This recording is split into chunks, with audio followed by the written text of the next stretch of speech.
সম্মানিত প্রিয় উপস্থিতি, এ পর্যায়ে আমাদের মধ্যে উপস্থিত হয়েছেন আজকের মাহফিলের বিশেষ আকর্ষণ,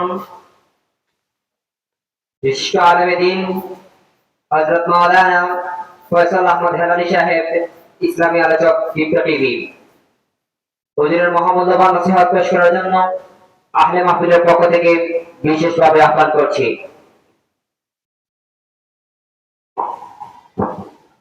السلام عليكم ورحمة الله وبركاته. إن الحمد لله مالك الملك والعظمة والهيبة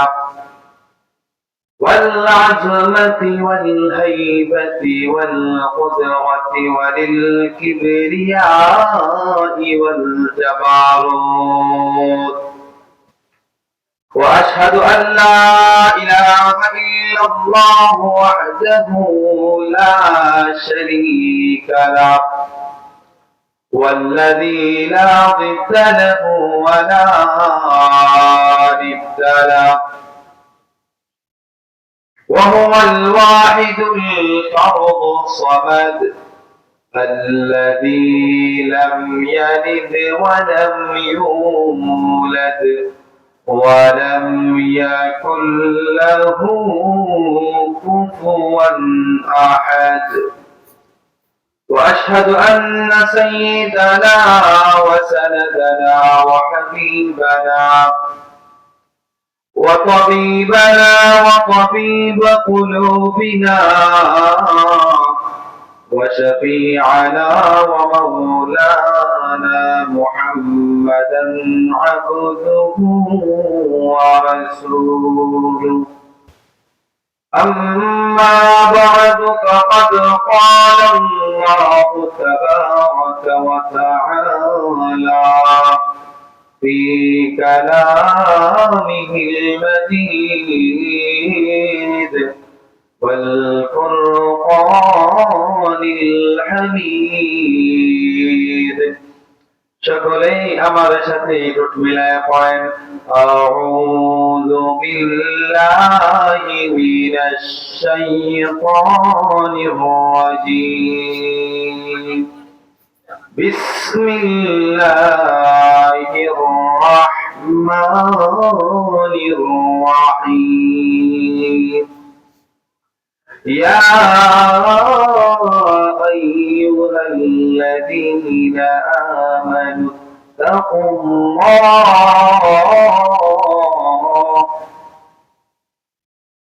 اتقوا الله حق تقاته ولا تموتن إلا وأنتم مسلمون.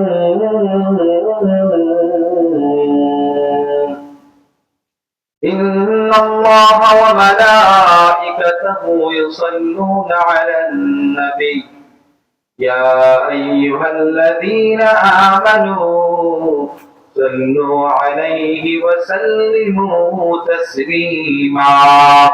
اللهم صل على سيدنا مولانا محمد وعلى آل سيدنا مولانا محمد. आई कलंदर क्यों तुझे अंजाम का परवार है, और मेरी अक्का मंजर मदीना बन गया। अल्लाहुम्मा सल्ली अला सय्यिदिना मौलाना मुहम्मद वअला आलि सय्यिदिना मौलाना मुहम्मद। হাজারো বেদনার পরে ফিরে আসনি তুমি আপন ঘরে, দিনের আলো তুমি ছড়িয়ে দিতে, চলে গেলে মদিনায় মক্কা ছেড়ে হে রাসূল, তোমাকে ভুলি আমি কেমন করে।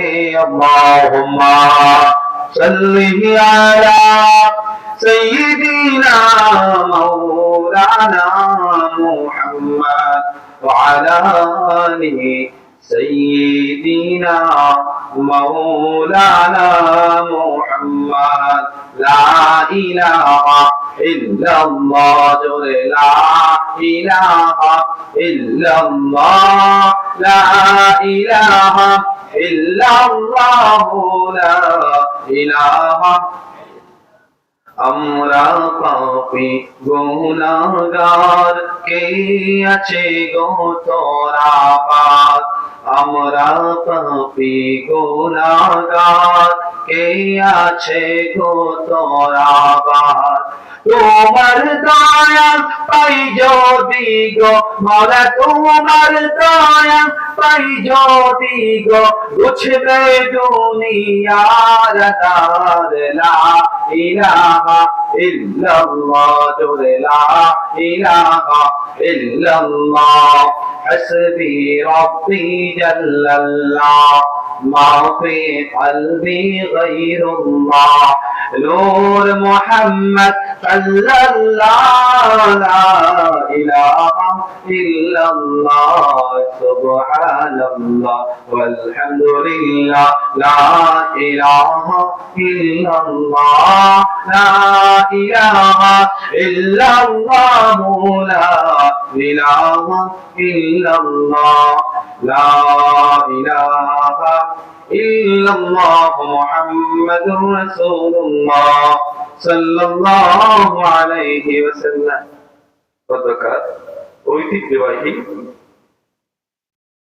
খিলগাম জালালিয়া সমাজ কল্যাণ পরিষদের উদ্যোগে আজকের 2 জানুয়ারি 2026 ইংরেজি রোজ শুক্রবার সংস্থার উদ্যোগে আয়োজিত 18তম ওয়াজ মাহফিলের সদর মাহতারাম সভাপতি সাহেব মঞ্চে আসীন দিগার হযরত উলামায়ে কেরাম, সম্মানিত ইমাম সাহেব, সম্মানিত মুরব্বী বাবারা, যুবক ভাইয়েরা, কচিকাঁচা সোনামণিরা, পর্দানিশী মা বোনেরা, সর্বপ্রথম আল্লাহ রাব্বুল আলামিনের দরবারে রাখিতে অন্তরের অন্তঃস্থল থেকে শুকর আদায় করছি, যিনি এই কাঙ্গাল সিজনেও এই ব্যস্ততম সময়ে যখন মানুষের পেটের মধ্যে ক্ষুধার যন্ত্রণা খুব প্রকট হয়, এই সময় যেন আল্লাহ আমাদেরকে সুস্থ শরীরে নেক হায়াত দিয়ে আজকের মোবারক মাহফিলে জান্নাতের বাগানে আসা, বসা, দ্বীনি বিষয়ে কিছু কথা ইখলাসের সাথে বলা এবং আল্লাহ সন্তুষ্টি লাভের আশায় আমলের নিয়তে শোনার তৌফিক দিয়েছেন।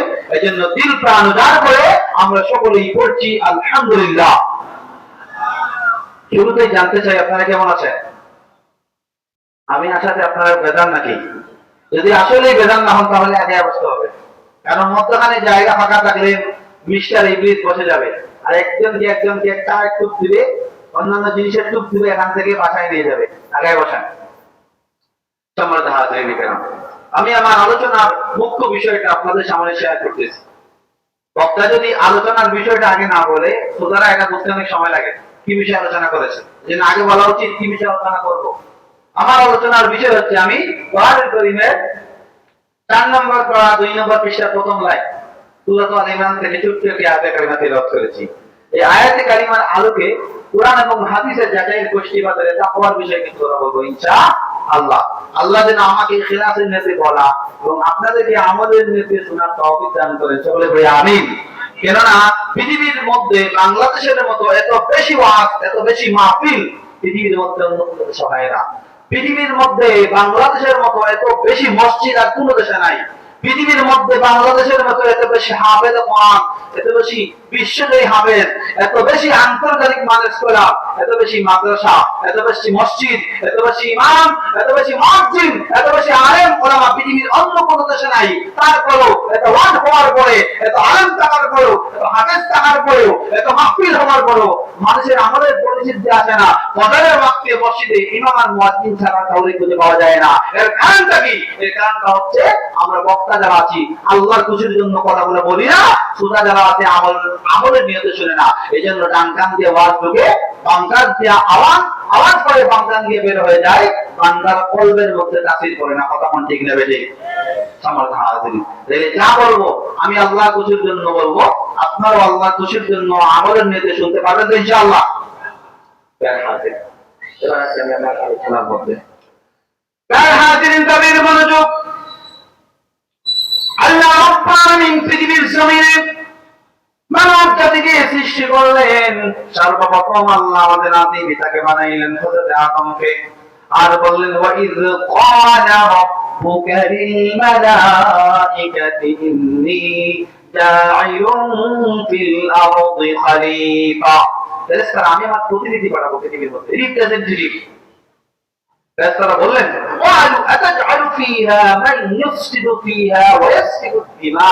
আল্লাহ ইতিপূর্বে জিন জাতি বানাইছিলেন, ওরা মারামারি করে রক্তপাত করেছে, তাদেরকে তুমি ধ্বংস করে দিয়েছো। আবার যদি মানুষ বানাও, এরা রক্তপাত করবে, মারামারি করবে। আল্লাহ বললেন ক্বালা ইন্নী আ'লামু মা লা তা'লামুন। ফেরেশতারা নিশ্চয় আমি যা জানি তোমরা কখনোই তা জানো না। সুবহানাল্লাহ। আবার সেই মানব জাতিকে আল্লাহ বানালেন, ক্রিয়েট করলেন, তৈরি করলেন অত্যন্ত আদর করে। আল্লাহ কোনো কিছু বানানোর ইচ্ছে করলে যখন বলেন কোন হয়ে যাও, কোন দ্যাট টু বি, হয়ে যাও, সাথে সাথে হয়ে যায়, কায়ে কোন সাথে সাথে হয়ে যায়। কিন্তু আল্লাহ মানুষকে কোন বাইনা বানায় নাই। আমার আল্লাহ ডাক দিয়ে বলে পৃথিবীর মানুষ তোমরা শোনো, তোমাকে আমি কেমনে বানাইলাম।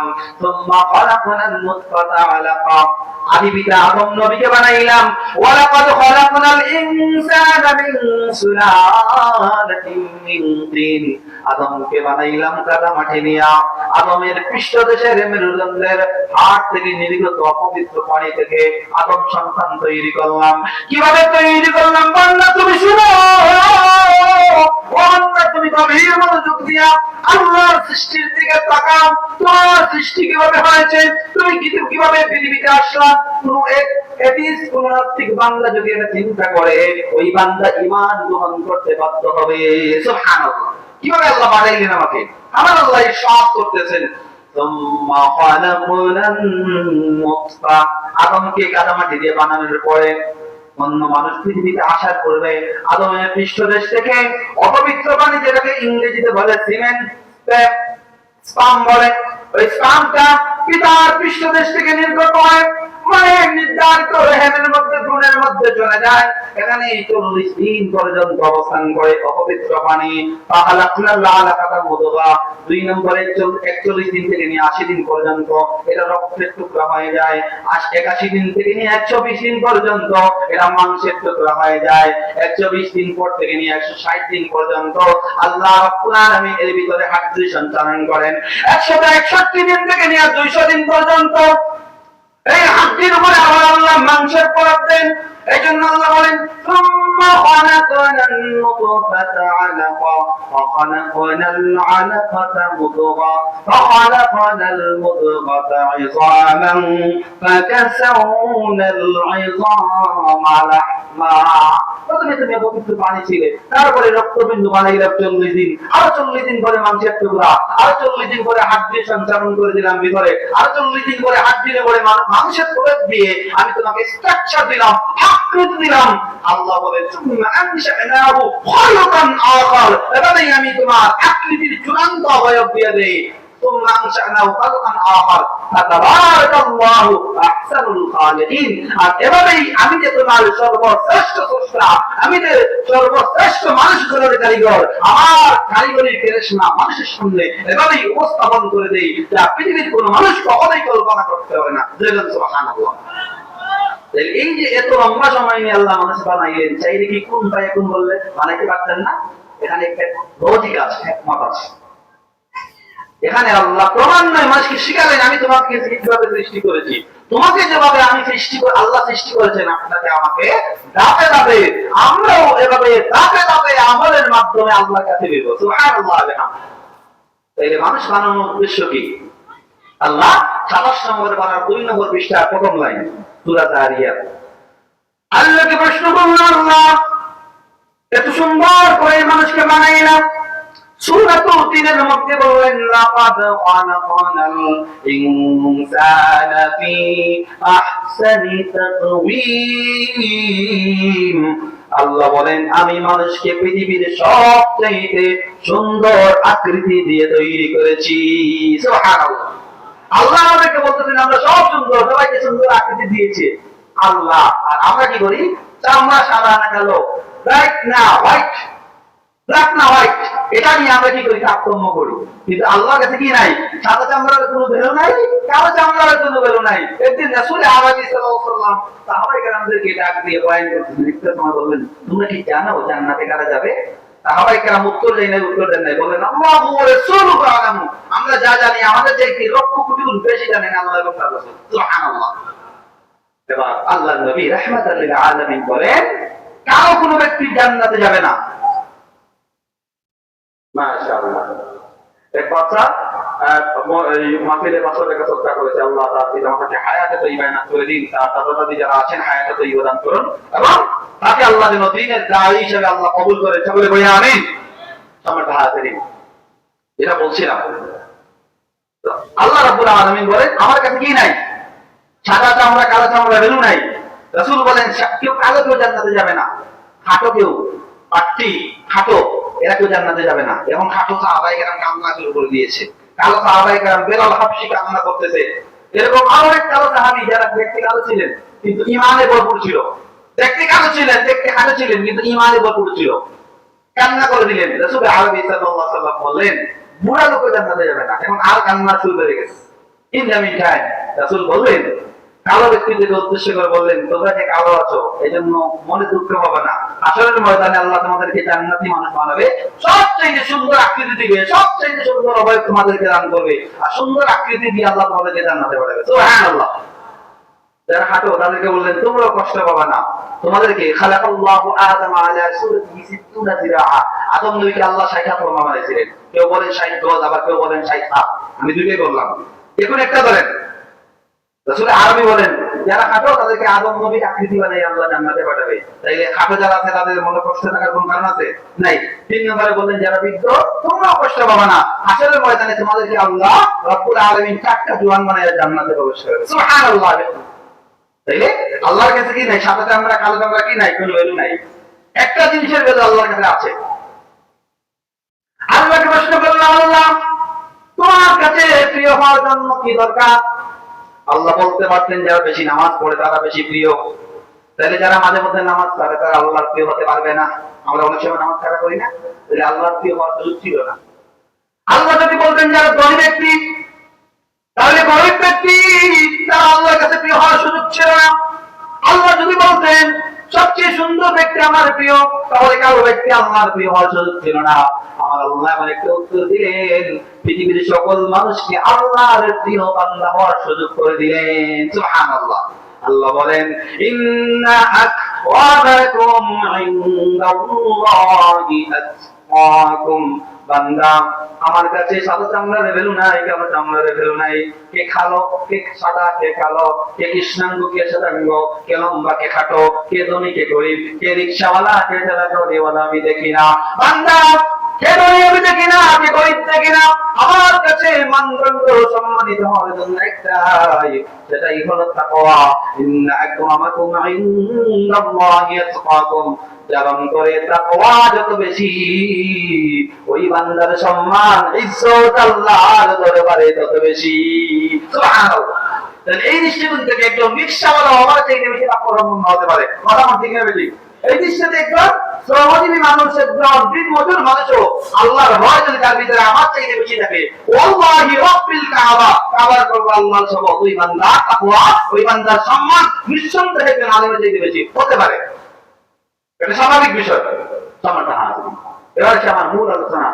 আল্লাহ মানুষকে বানালেন, মানুষকে বানানোর মূল উদ্দেশ্য হচ্ছে আল্লাহ বলেন ওয়ামা খালাকতুল জিন্না ওয়াল ইনসা ইল্লা লিয়াবুদুন।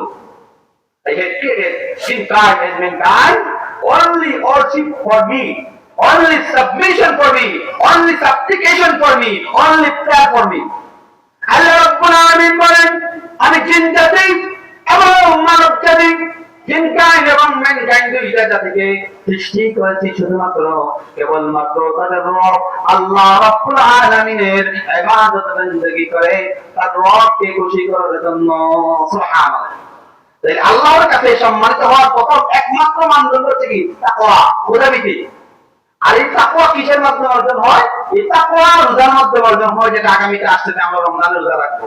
2 নম্বরে তাকওয়া অর্জন হয় গুনাহ ছাড়ার মাধ্যমে, তাকওয়া অর্জন হয় ইস্তেগফার করার মাধ্যমে, তাকওয়া অর্জন হয় দুরূদ শরীফ করার মাধ্যমে, তাকওয়া অর্জন হয় জিকিরের মাধ্যমে। অনেক মাধ্যম আছে। তাকওয়া অর্জন হয় তাকওয়া সম্পন্ন মানুষের কাছে থাকার মাধ্যমে, উলামায়ে কেরামের সহবত হওয়ার মাধ্যমে, এভাবে মাহফিলে বসে বয়ান শোনার মাধ্যমে। অনেক মানুষ আছে অনেক পাপ করেছে, একটা মাহফিলে গেছে কান্না করছে, সব বাদ দিয়ে দিয়েছে, এরকম দৃষ্টান্ত আছে না? আছে। সামনে হাতে এবার আসি, আমি যে আয়াতে কারিমা তেলাওয়াত করেছি, আল্লাহ রাব্বুল আলামিন বলেন, ইয়া আইয়ুহাল্লাযীনা আমানু, পৃথিবীর সব মানুষকে যখন আল্লাহ একসাথে কোনো কথা বলেন তখন বলেন ইয়া আইয়ুহান নাস, যেমন সূরা নিসার মধ্যে বলছেন, সূরা হজের মধ্যে বলছেন, এরকম অনেক জায়গার মধ্যে আছে। আর যখন স্পেসিফিকলি বেসিকলি আল্লাহ কোন মুমিনদেরকে কোন ইনস্ট্রাকশন, কোন ফরমালিটিস, কোন রুলস এন্ড রেজুলেশন তিনি দেন, তখন বলেন ইয়া আইয়ুহাল্লাযীনা আমানু, ওহে মুমিনগণ, ওহে পবিত্রগণ, ওহে যারা ঈমান এনেছো। সুবহানাল্লাহ ওয়া বিহামদিহি। অর্থাৎ মায়া করে আমাদেরকে ডাকবেন। আল্লাহ বলে ইত্তাকুল্লাহ, definitely you will be achieve the noble virtue of taqwa.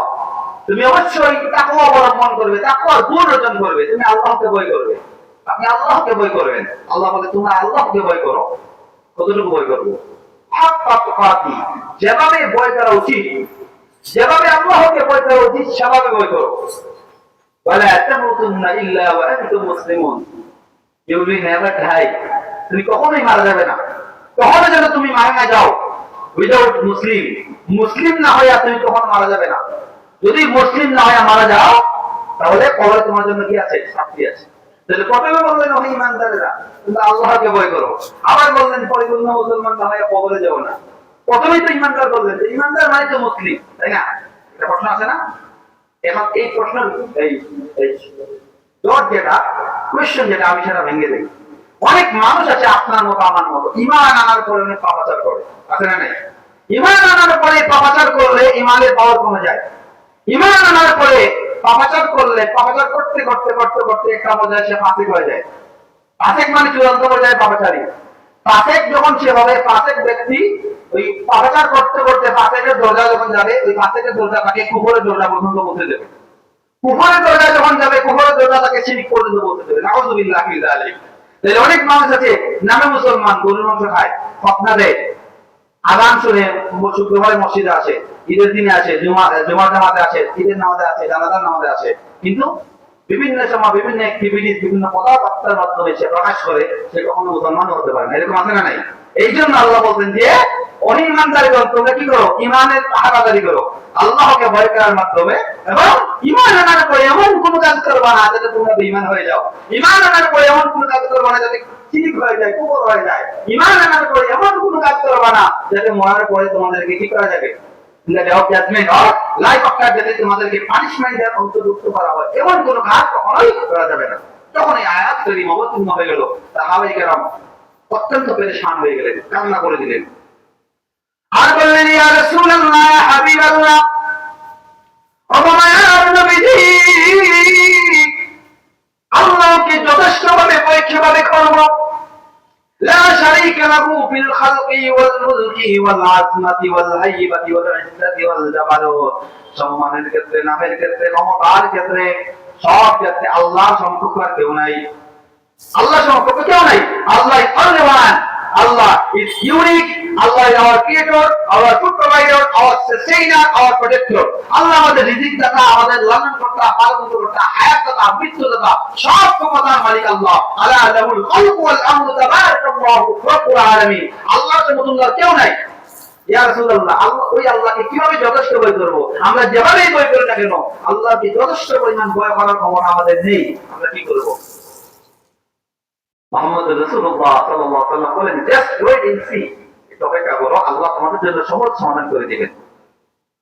অথবা কোরআন করবে একটা আয়াত নাযিল হলো, ফাত্তাকুল্লাহা মাসতাতাতুম, অন্য জায়গায় একটা আয়াত, তোমরা তোমাদের ইমানের পাওয়ার অনুযায়ী আল্লাহকে ভয় করো। যার ইমানের পাওয়ার যত বেশি সে আল্লাহকে ভয় করবে তত বেশি। সুবহানাল্লাহ। এবার আসি হাক্কা তুকাতিহির ব্যাখ্যা করতে গিয়ে বিশ্ববিখ্যাত মুফাসসির জালালউদ্দিন সুয়ুতী রাহমাতুল্লাহ আলাইহি এবং জালালউদ্দিন মহল্লী 15 বার কোরআনের তাফসীর লিখেছেন। তাফসীরে জালালাইন, জালালাইন মানে হচ্ছে দুই জালাল। জালালউদ্দিন মহল্লী লিখেছেন প্রথম 15 বার, তিনি মারা গিয়েছেন। উনার সিস্টেমে বাকি 15 বার উনার ছাত্র জালালউদ্দিন সুয়ুতী বাকি 15 বার পূর্ণ করেছেন।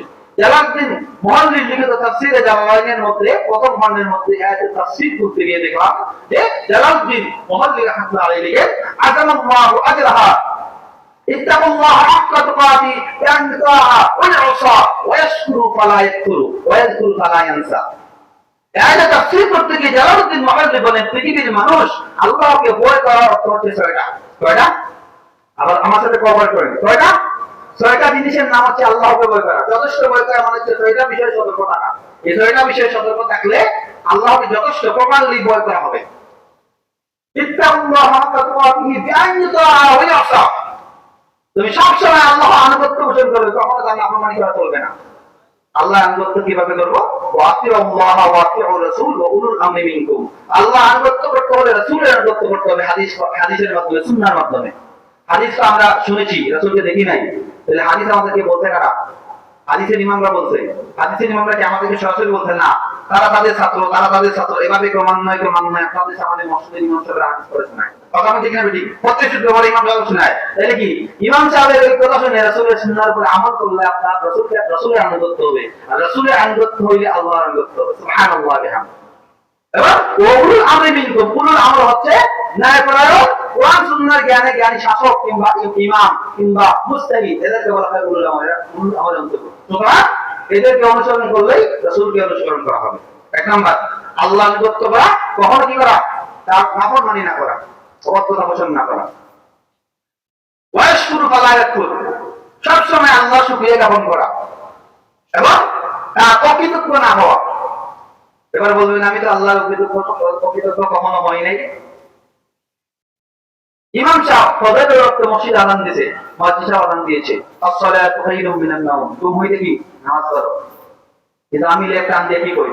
আল্লাহু খায়রুম মিনাস সালাত, না না, নামাজের থেকে আমার ঘুম ভালো। বলে কি ফজরের নামাজকে পড়ি নাই, আছে না নাই? তাহলে আল্লাহর নাফরমানি করছি নাকি শুকরিয়া আদায় করছি? কথা বুঝে গেছে? আল্লাহ আমাকে অনেক দিয়েছে, সম্পদ দিয়েছে, কিন্তু আমার চাহিদা মোতাবেক হচ্ছে না।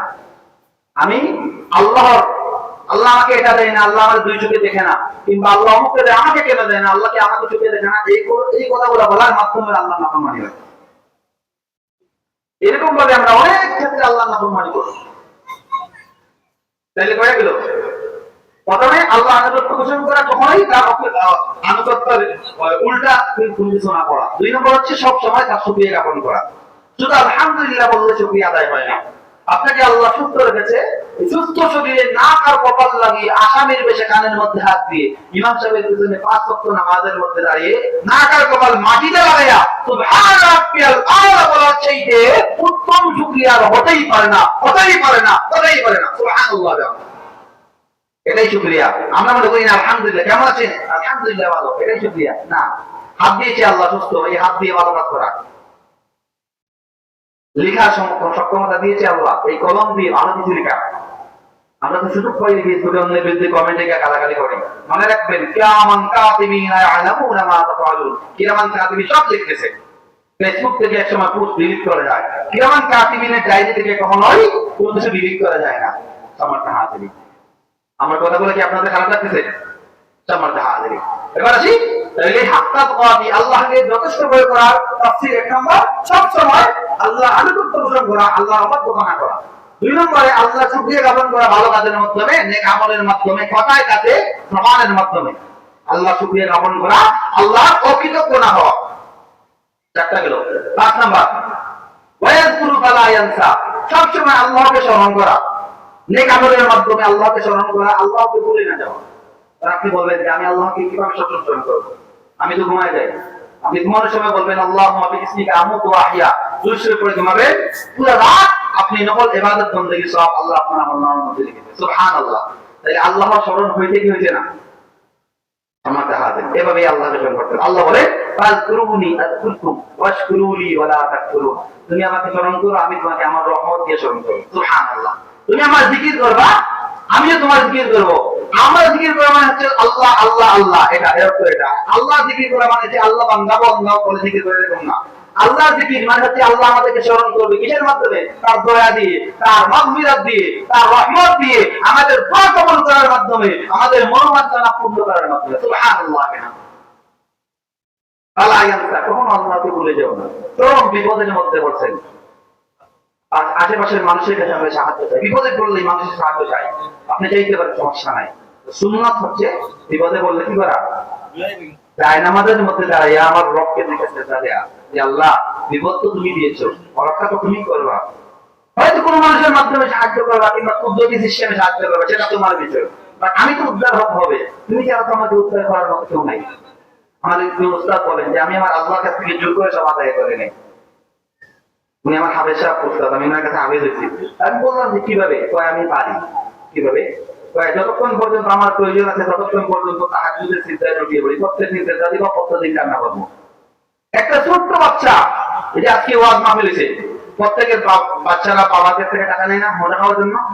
যখন দেন না তখন কি করে? মাটির মধ্যে গোলা করে দিয়ে কান্নাকাটি করে, ছোট বাচ্চা হইলে বারবার কান্নাকাটি করে, চোখের পানি ফেলায়, খুব অনেকবার বারবার বলে একটা সময় মা বাবা করে মাটিতে করে গোলাগুলি করে, তখন বাবা কিছু একটা করে মহিলার ডিম্পি দিতে হলে টাকা দেয়, তাই না? আমার তো উস্তাদ উদাহরণ দিলেন, একটা বাচ্চা সামান্য একটা বন্দুক কিনা 40 টাকার জন্য মাটিতে পড়ে গোলাগুলি করতে হয়। আর তামাম বিশ্বের লোক আল্লাহর কাছ থেকে তুমি ছেলে সন্তান নিবা, মেয়ে নিবা, টাকা নিবা, সম্পদ নিবা, সুস্থতা নিবা, এমনি এমনি আসবে? এমনি এমনি দিবে? কান্না করতে হবে। কাজে সন্তান তখনই সে দুঃখ পায়। সন্তান যদি না কাঁদে, মা বুঝতে পারে না যে সন্তানের চাহিদা আছে। বান্দা যতক্ষণ না কাঁদবে ততক্ষণ আল্লাহ দিবে না। আল্লাহ স্বেচ্ছায় বান্দাকে দেয় না, ক্ষেত্র বিশেষ আল্লাহ দিয়ে দেয়, স্পেশালি দিয়ে দেয় কখনো কখনো। বাট আপনাকে কান্না করে আল্লাহর কাছে দিতে হবে, বলতে হবে। এজন্য সব সময় তাকওয়া অবলম্বন করে চলা লাগবে। এবার আসে তাকওয়া মানে কি? তাকওয়া শব্দের অর্থ হচ্ছে খাউফ ওয়া মাখাফাতুল্লাহ, দ্য ফিয়ারনেস অফ আল্লাহ। আল্লাহর ভয় অন্তরের মধ্যে, হার্টের মধ্যে ইনস্টল করা। You will install the noble virtue of taqwa in your heart. হার্টের মধ্যে আল্লাহ খোদাভীতি, এটা ইনস্টল করা। তাকওয়া স্পেশালি দুইটা অর্থ। আল-মুআজামুল ওয়াফি, যেটা মিশর আলাদা ইউনিভার্সিটিতে পড়ানো হয়, একটা অভিধান, অভিধানের মধ্যে আসছে আল-মুআজামুল ওয়াফিতে তাকওয়া দ্যাট মিন্স দুইটা। একটা হচ্ছে যাবতীয় পাপাচার, আল্লাহর আযাবের ভয় ছেড়ে দেয়া, আল্লাহর আযাবের শাস্তি, পানিশমেন্টের ভয়ে যাবতীয় গুনাহ থেকে নিজেকে মুক্ত রাখা, এটা হচ্ছে তাকওয়ার একটা অর্থ। আরেকটা অর্থ হচ্ছে আল্লাহ সন্তুষ্টি লাভের আশায়, পরকালে নাজাত করতে আশায় আল্লাহ সন্তুষ্টির জন্য ভালো কাজ করা। আগে ফরজ, তারপরে ওয়াজিব, তারপরে সুন্নত মুআক্কাদা, তারপরে সুন্নত জায়েজা, তারপরে নফল। কথা বুঝতে পারছি? তখন কোনো অবস্থাতেই ফরজ রাইকা নফল লিয়া কামরানি করা যাবে না। তাইলে তাকওয়ার সংজ্ঞা আমরা জানলাম। তাকওয়া কি জিনিস এটা বুঝলাম। এবার আসি, তাকওয়া যদি আমরা অর্জন করার চেষ্টা করি, তাকওয়া কিভাবে অর্জন হয় সেটাও বলছি। রোজার মাধ্যমে, ইস্তেগফারের মাধ্যমে, জিকিরের মাধ্যমে, দুরূদ শরীফের মাধ্যমে, ওয়াজে বয়ান করার মাধ্যমে, বয়ান শোনার মাধ্যমে, এবং নেককার আল্লাহওয়ালা ব্যক্তিদের পাশে বসার মাধ্যমে। এটা বলেছি যে তাকওয়া অর্জন যারা করবে তারা কার কাছে সম্মানিত বেশি?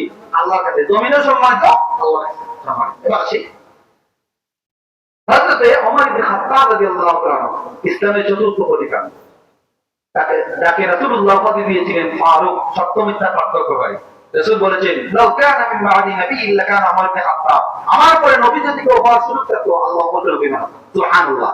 কোরআন কারীমে 10 জায়গায় ওমরের জিহ্বার উপরে, ওমরের সিদ্ধান্তের উপরে আল্লাহ 10 জায়গায় হাত নাযিল করেছেন। এত সম্মানিত মানুষ তিনি। একবার আল্লাহ নবীর সাহাবী হযরত ওমর রাদিয়াল্লাহু তাআলা আনহু একবার উবাই ইবনে কাব নামক একজন সাহাবী, যার কণ্ঠ সুন্দর ছিল, কথাবার্তা সুন্দরময় ছিল, মাধুর্যতা ছিল, বক্তা টাইপের। তিনি বিভিন্ন জায়গায় বক্তব্য দিতেন দৈনিক বিষয়ে রাসূলের ওফাতের পরে। হযরত ওমর বললেন, উবাই ইবনে কাব, আমার কাছে আসো, প্লিজ কাম হিয়ার, এবং আমাকে তাকওয়া সম্পর্কে একটু বয়ান করো। খলিফাতুল মুসলিমিন ডাকিয়ে আমাকে তাকওয়ার বয়ান করো। রাসূলুল্লাহ তার তাকওয়ার ব্যাপারে সার্টিফিকেট দিতেন আর বলতেন, আশারায়ে মুবাশশারার মধ্যে অন্যতম একজন জান্নাতি ব্যক্তি দুনিয়াতে যার সার্টিফিকেট চলে আসছে, তার নাম হচ্ছে হযরত ওমর। সুবহানাল্লাহ। যার তাকওয়ার ব্যাপারে আল্লাহ সার্টিফিকেট দিয়েছেন, উনি বলতেছে আমার তাকওয়ার বয়ান শুনে আমি তাকওয়া সম্পর্কে জানি না। উভয় থেকে আপনার ফার করে কাঁপতেছে, খলিফাতুল মুসলিমিনের সামনে কথা বলবে। সমস্ত কাবিররা মিলেও হযরত ওমরের সামনে দাঁড়াতে পারে না। তিনি ইসলাম গ্রহণ করার পরে কামার সামনে দাঁড়ায় এভাবে খোদা করবার এভাবে নাঙ্গা করবার এভাবে ঘুরেছিলেন আর বলছিলেন, কে আছো নিজের সন্তানকে এতিম বানাবে, কে আছো নিজের মাকে সন্তান হারা বানাবে, কে আছো নিজের ওয়াইফকে বিধবা বানাবে, সে আসো আমার সামনে আর মুহাম্মদ রাসূলুল্লাহ বিরুদ্ধে বলো। এক করে মাথা ব্যথা করে গেল। গোটা মক্কার একটা কাবের সামনে এসে সাহস করে নেয়। সুবহানাল্লাহ আলহামদুলিল্লাহ। এরকম ঈমানি তাকওয়া আল্লাহ তাকে দিয়েছিলেন। এবার আল্লাহ ইবনে কাব বলেন, আমিরুল মুমিনিন, তাকওয়ার বয়ান আপনাকে আমি কিভাবে করি, আপনি তো আমার চাইতে ভালো জানেন, কিন্তু আপনাকে কেউ উদাহরণ নেই। হযরত ওমর বলেন, আমাকে শোনাও, তাকওয়ার বয়ান শুনতে চাই। হযরত ওমর ইবনে কাব দিয়ে বলেন, ইয়া আমিরুল মুমিনিন, আপনি কি কখনো কাঁটাযুক্ত রাস্তা পার হয়েছেন নাকি? চতুর্দিকে কাঁটা, ডানে কাঁটা, বাঁয়ে কাঁটা, সামনে কাঁটা, পেছনে কাঁটা, পাবেছেন নাকি? হযরত ওমর বলেন, ডেফিনেটলি আমি অনেকবার রাসূলুল্লাহ আমাকে অভিযানে পাঠিয়েছেন, জঙ্গলের মধ্যে চতুর্দিকে কাঁটা আমি পার হয়েছি। উবাই ইবনে কাব ডাক দিয়ে বলেন, কিভাবে পার হলেন? হযরত ওমর ডাক দিয়ে বলেন, ও উবাই ইবনে কাব, আমি কানা যুক্ত রাস্তায় এভাবে পার হয়েছি সতর্কতার সাথে, যাতে আমার শরীরের মধ্যে কাঁটা না লাগে, কাপড়ের মধ্যে কাঁটা না লাগে, পায়ের মধ্যে কাঁটা লাগে, যেন কষ্ট না পাই। এভাবে একটু আটসাট হয়ে কাপড়টা কোটায়া পা পুরোটা ফেলি না, পায়ের মধ্যে কাঁটা ঢুকে যাবে, এরকম আস্তে আস্তে করে সতর্কতার সাথে কাঁটা যুক্ত রাস্তা পার হয়েছি। হযরত উবাই ইবনে কাব চুকে পানি ছেড়ে দিয়ে বলে, ইয়া আমিরুল মুমিনিন, এই কারা যুক্ত রাস্তা আপনি যেভাবে পার হয়েছেন, এটাই হলো তাকওয়ার সবচেয়ে উত্তম উদাহরণ। সুবহানাল্লাহ। তিনি বললেন, এই কাটা যুক্ত রাস্তা আপনি যেভাবে সতর্কতার সাথে পার হয়েছেন, আপনার শরীরের মধ্যে কাটা যেন না লাগে, রক্ত যেন বের না হয়, আপনার কাপড় যেন ছিঁড়ে না যায়। একজন মুমিন ইমানদারের উচিত দুনিয়ার জমিনে চলার পথে ডানে গুনার কাটা আসবে, বামে গুনার কাটা আসবে, সামনে গুনার কাটা আসবে, পিছনে গুনার কাটা আসবে, এবং উপরের দিকে গুনার কাটা আছে। বিভিন্ন অশ্লীল পোস্টার কারেন্টের খুঁটির মধ্যে লাগানো থাকে, তাকাইলেও অশ্লীলতার ছয়লাভ। কথা এখন ঠিক নেবে ঠিক। উবাই ইবনে কাব বলেন, চতুর্দিকে কাঁটা, ওই কাঁটাযুক্ত রাস্তা যেভাবে পার হয়েছেন, দুনিয়াতে কাঁটাযুক্ত মানে গুনাহ রাস্তা সামনে আসবে, আপনার উচিত ওই কাঁটাযুক্ত রাস্তা পার হওয়ার মতো নিজেকে গুটিয়ে আত্মশত হয়ে কোনোভাবে দুনিয়ার জমিনটা পাড়ি দেয়া, যাতে গুনার কাঁটা আমল নামার মধ্যে না লাগে। সুবহানাল্লাহ। এবার আসি হযরত ওমর ইবনে খাত্তাব রাদিয়াল্লাহু তাআলা একবার রাষ্ট্রীয় কাজকর্ম করছিলেন, এভাবে লিখতেছিলেন রাষ্ট্রীয় হিসাব, কোন একটা মুফতি জানায়। ওই সময় তার কিছু লোক আত্মীয় আসলে একটা সুপারিশের মাধ্যমে যাতে একটা চাকরি হয়। আসে না এরকম, আপনাদের এলাকায় একজন এমপি আছে, চাকরির জন্য সুপারিশের জন্য যায় না, তারা ভাবছে হয়তো তোমাকে গিয়া বললে সুপারিশ করলে দুশির লোক আত্মীয় লোক চাকরি দিবে। তিনি যখন জিজ্ঞেস করলেন, তোমরা কি জন্য আসছো বাবা? আমরা আসছি চাকরি সুপারিশের জন্য। সাথে সাথে তিনি মোমবাতি নিভিয়ে দিলেন। সুবহানাল্লাহ। হযরত ওমর চাকরির জন্য আত্মীয় স্বজন আসছে শোনার পরে সাথে সাথে মোমবাতিটা নিভিয়ে দিলেন। তারা ভয় পেয়ে গেল, অন্ধকারে যেন হযরত ওমর বলল টাকাই যাবে নাকি। হযরত ওমর বলে, তোমরা ভয় পাবা না, তোমাদের কার কল্যাণ উড়াবো না। তারপরে পকেট থেকে ছোট্ট একটা মোমবাতি বের করলেন, ওই জ্বালালেন, আগুন ধরায়া তারপরে বললেন, এতক্ষণ রাষ্ট্রীয় হিসাব নিকাশ করছিলাম রাষ্ট্রের মোমবাতি দিয়া, তোমরা যেহেতু ব্যক্তিগত কাজে আমার কাছে আসছো, এখন যদি রাষ্ট্রের মোমবাতি জ্বালায়া তোমাদের সাথে কথা বলি, হাসরের ময়দানে আমার আল্লাহ আমাকে জালিমের কাতারে দাঁড় করাইয়া দিয়ে দিবে। সুবহানাল্লাহ। তারা আর চাকরির কথা বলার সুযোগ পায় না, কয় না ওমা আলাইনা ইল্লাল বালাগ। যে ব্যক্তি আল্লাহর আযাবের ভয়ে রাষ্ট্রীয় মোমবাতি পাবলিকের সাথে কথা বলার সময় ব্যয় করে না, সেই ব্যক্তি চাকরি দিবে। এর নাম হচ্ছে তাকওয়া। বুঝতে পারছেন? সামর্থ্য হাতে। এবার আসি, একবার বনি ইসরাইলে একজন ব্যক্তির কাছে একজন লোক ছিল, এমপ্লয়ি, কর্মচারী। আমাদের সিলেটে অনেক সচ্ছল ফ্যামিলিতে বাইরের ডিস্ট্রিক্টের মানুষকে কাজের মধ্যে রাখা হয়, তাই না? এরকম সিলেট রেল স্টেশন থেকে মানুষ নিয়ে আসা হয়, অথবা উপশহর থেকে নিয়ে আসা হয়, এরা কাজ করে আবার টাকা নিয়ে পরে চলে যায়। তো এরকম একজন কর্মচারী ছিল, সে কোনো কারণে পালিয়ে গেছিল, তার টাকা স্যালারিটা নেয় নাই, এবং মালিক কি করেছে, সে তাকওয়া সম্পন্ন ছিল, সে ওই টাকাটা ভোগ না করে ওই টাকা দিয়ে পশু কিনছে, পশু বাচ্চাদের এরকম দিতে দিতে চারণ ভূমি সারা পড়ে গেছে। 8-10 বছর পরে বান্দা ফিরে এসে আমার টাকা দাও, আমরা ওই কি করতাম, ওই পুরাতন কিছু টাকা দিয়ে তাদের বসিয়ে চলে যেতে বলতাম, কিন্তু ওই মালিকটা সেটা করে নাই, বলতে তোমার টাকা দিয়ে পশু দিলাম, তোমার টাকায় পশুগুলো বড় হয়েছে, আমি এটা পালন করছি, যাও তুমি সব নিয়ে যাও। সব নিয়ে গেছে। ওই মালিকটা একদিন পাহাড়ের গুহার মধ্যে ঢোকার পরে পাহাড়ের গুহা বন্ধ হয়ে গেছে। তার তিনজন ছিল, তিনজন মুসিবতের মধ্যে পড়ে দেখলো যে এখন যদি মারা যায় এখানে জানাজা হবে না, তাহলে আল্লাহর কাছে একটু দোয়া করি, আল্লাহ কাছে মুক্ত করে দেয়। তিনজন ব্যক্তি তিনটা তাকওয়ার উদাহরণ দিয়ে আল্লাহর কাছে দোয়া করলো। প্রথম ব্যক্তি বলল, আল্লাহ আমার কর্মচারীর টাকা চাইলে আমি মেরে খেয়ে ফেলতে পারতাম, মাবুদ আমার কর্মচারীর টাকা দিয়ে আমি পশু কিনে তার ভূমিতে চড়িয়ে তার পশুগুলাকে আমানত রেখেছি শুধুমাত্র তোমার গোছের জন্য। আল্লাহ তার আমানত তার কাছে ফিরিয়ে দিলাম কিছুদিন আগে, এটা যদি তোমার দরবারে কবুল হয়, এটা যদি তোমার জন্য করে থাকি, এটা যদি তাকওয়ার জন্য করে থাকি, আজকের মুসিবত থেকে ওই ভালো কাজের জন্য আমাদের তিনজনকে তুমি বাঁচায়া দাও। সুবহানাল্লাহ। বলার সাথে সাথে পাহাড়ের মুখ থেকে পাথর একটু করে চলে গেল। একজন বললো, আল্লাহ আমার পিতা মাতা তো অসুস্থ ছিল, চাইলে তো ফেলে দিতে পারতাম, মেরে ফেলতে পারতাম, চলে যেতে পারতাম, আমি তো যাই নাই, তাদেরকে খেদমত করেছি, আমার সন্তানকে উপোস রেখে তাদেরকে খাওয়াইছি, আল্লাহ যদি এটা তোমার জন্য করে থাকি বাঁচাইয়া দাও। সাথে সাথে আরো একটা অংশ হয়ে গেল।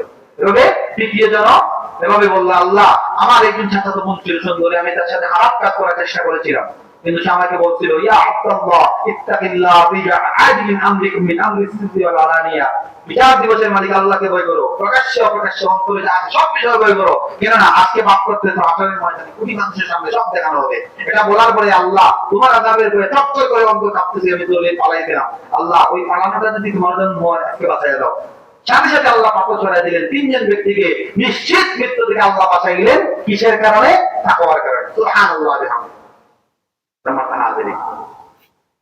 আবু বকর সিদ্দিক আকবর রাদিয়াল্লাহু তাআলা, আপনাদের কি খারাপ লাগছে? আমার কথা কি আপনারা বুঝেন? মাশাআল্লাহ, আলহামদুলিল্লাহ। সাল্লাল্লাহু আলা সাইয়্যিদিনা ওয়া মাওলানা মুহাম্মদ ওয়া আলা আলিহি ওয়া আসহাবিহি ওয়াসাল্লাম। প্রিয় হাজিরিন কাবীর মনোযোগ, হযরত আবু বকর সিদ্দিক আকবর রাদিয়াল্লাহু তাআলা আনহু একবার প্রচন্ড ক্ষুধা নিয়ে বাসার মধ্যে ঢুকলেন। তার গোলাম যিনি ছিল, কর্মচারী ছিল, বললেন খাবার দাও, সে খাবার দিল। তিনি প্রচন্ড খিদার কারণে খাবার খেয়ে ফেললেন। খাবার খাওয়ার পরে তার গোলাম জিজ্ঞেস করেন, মানে প্রতিদিন খাবার করতে আনতে হালাল কিনা জিজ্ঞেস করেন, আজকে তো জিজ্ঞেস করেন নাই। তিনি বললেন, খোদার জ্বালায় খেয়ে ফেলেছি। আপনি জানেন নাকি আমি কি কাজ করে খাবার অর্জন করেছি? না না, আমি চাই না, আমি তোমার কাছ থেকে জানতে চাই। তার গোলাম বলল, আমি অমুসলিম থাকা অবস্থায় একজন ব্যক্তির ভাগ্য বর্ণনা করে দিয়েছিলাম, আর বলছিলাম অমুক দিন বৃষ্টি হবে, অমুক দিন তোমার ছেলের বিয়ে হবে, অমুক দিন তোমার অমুক মারা যাবে, এরকম ভবিষ্যৎবাণী করেছিলাম।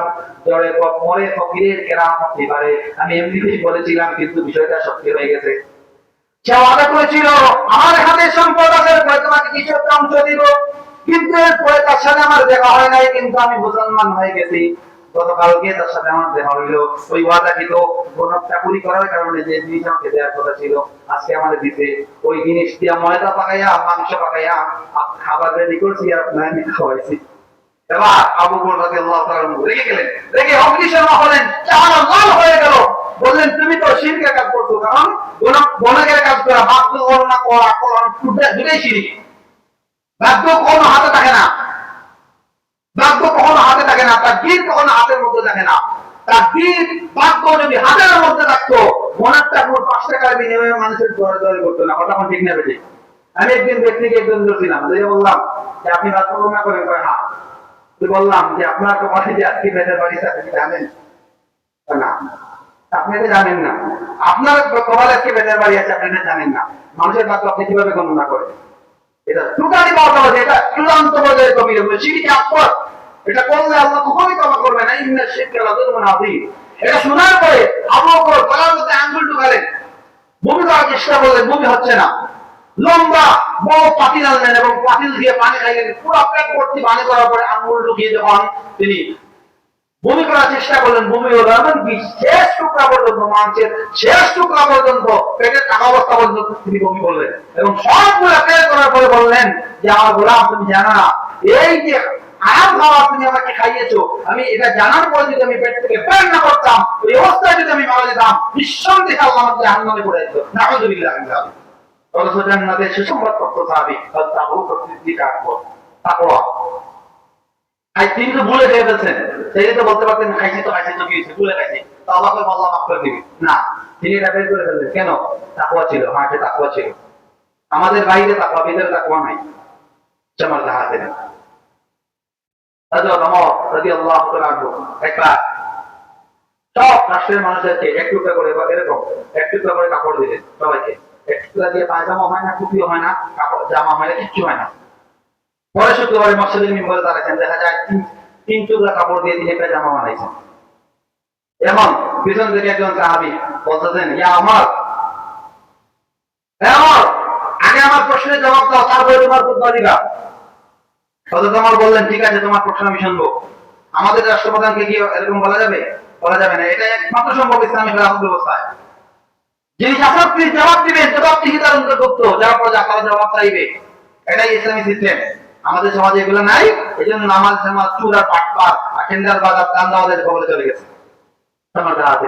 বললেন, আমরা এক টুকরা কাপড় পাইলাম, এক টুকরা, একটু দিয়ে কিছুই হয় না, তুমি কিভাবে তিন টুকরা দিয়ে পাঞ্জাবি বানাইছো? আগে জবাব দাও। তিনি কান্না করে দিলেন। ওই দিক থেকে তার ছেলে হয়তো আব্দুল্লাহ দাঁড়াইলেন আর বললেন, আমার টুকরা এবং আমার মায়ের টুকরা এবং আমার বাবার টুকরা, তিন টুকরা, আমরা দুই টুকরা বাবাকে দান করছি, সবটা করছি, হাদিয়া দিছি। আমাদের তিনজনের তিন টুকরা দিয়ে উনি জামা বানাইছেন। চাইলে কি তিনি রাষ্ট্রীয় কোষাগার থেকে বেশি টাকা নিতে পারতেন না? কেন নেন নাই? তাকওয়া ছিল, তাকওয়া। এজন্য আল্লাহ বলেন, হুদাল লিল মুত্তাকিন, কোরআন মুত্তাকিনদের জন্য পথ প্রদর্শক। সুবহানাল্লাহ ওয়া বিহামদিহি। এবার আসি তাকওয়া যদি আমরা অর্জন করি। এতক্ষণ আমি তাকওয়ার উদাহরণ দিলাম, তাকওয়ার অর্থ বললাম, তাকওয়ার সংজ্ঞা বললাম, আল্লাহর কাছে সর্বাধিক প্রিয় ব্যক্তিকে সেটা বললাম। এবার আসি আমরা যদি তাকওয়া অর্জন করি, আমাদের কি লাভ? বাঙালি তো লাভ ছাড়া সামনের দিকেও যায় না, পেছন দিকেও যায় না, সামনেও তাকায় না, পেছনের দিকে তাকায় না, যেদিকেই লাভ সেদিকে বাঙালি। কথা কোন দিকে ঠিক? সময় হাত। তাকওয়া অর্জন করার এক নম্বর লাভ, আল্লাহ কোরআনুল কারীমে ঘোষণা দিলেন, বান্দা তাকওয়া অর্জন করবা তাহলে তোমাকে আমি কিছু পুরস্কার দুনিয়াতে দিব, কিছু আখিরাতে দিব। দুনিয়ার পুরস্কার, ওয়া মান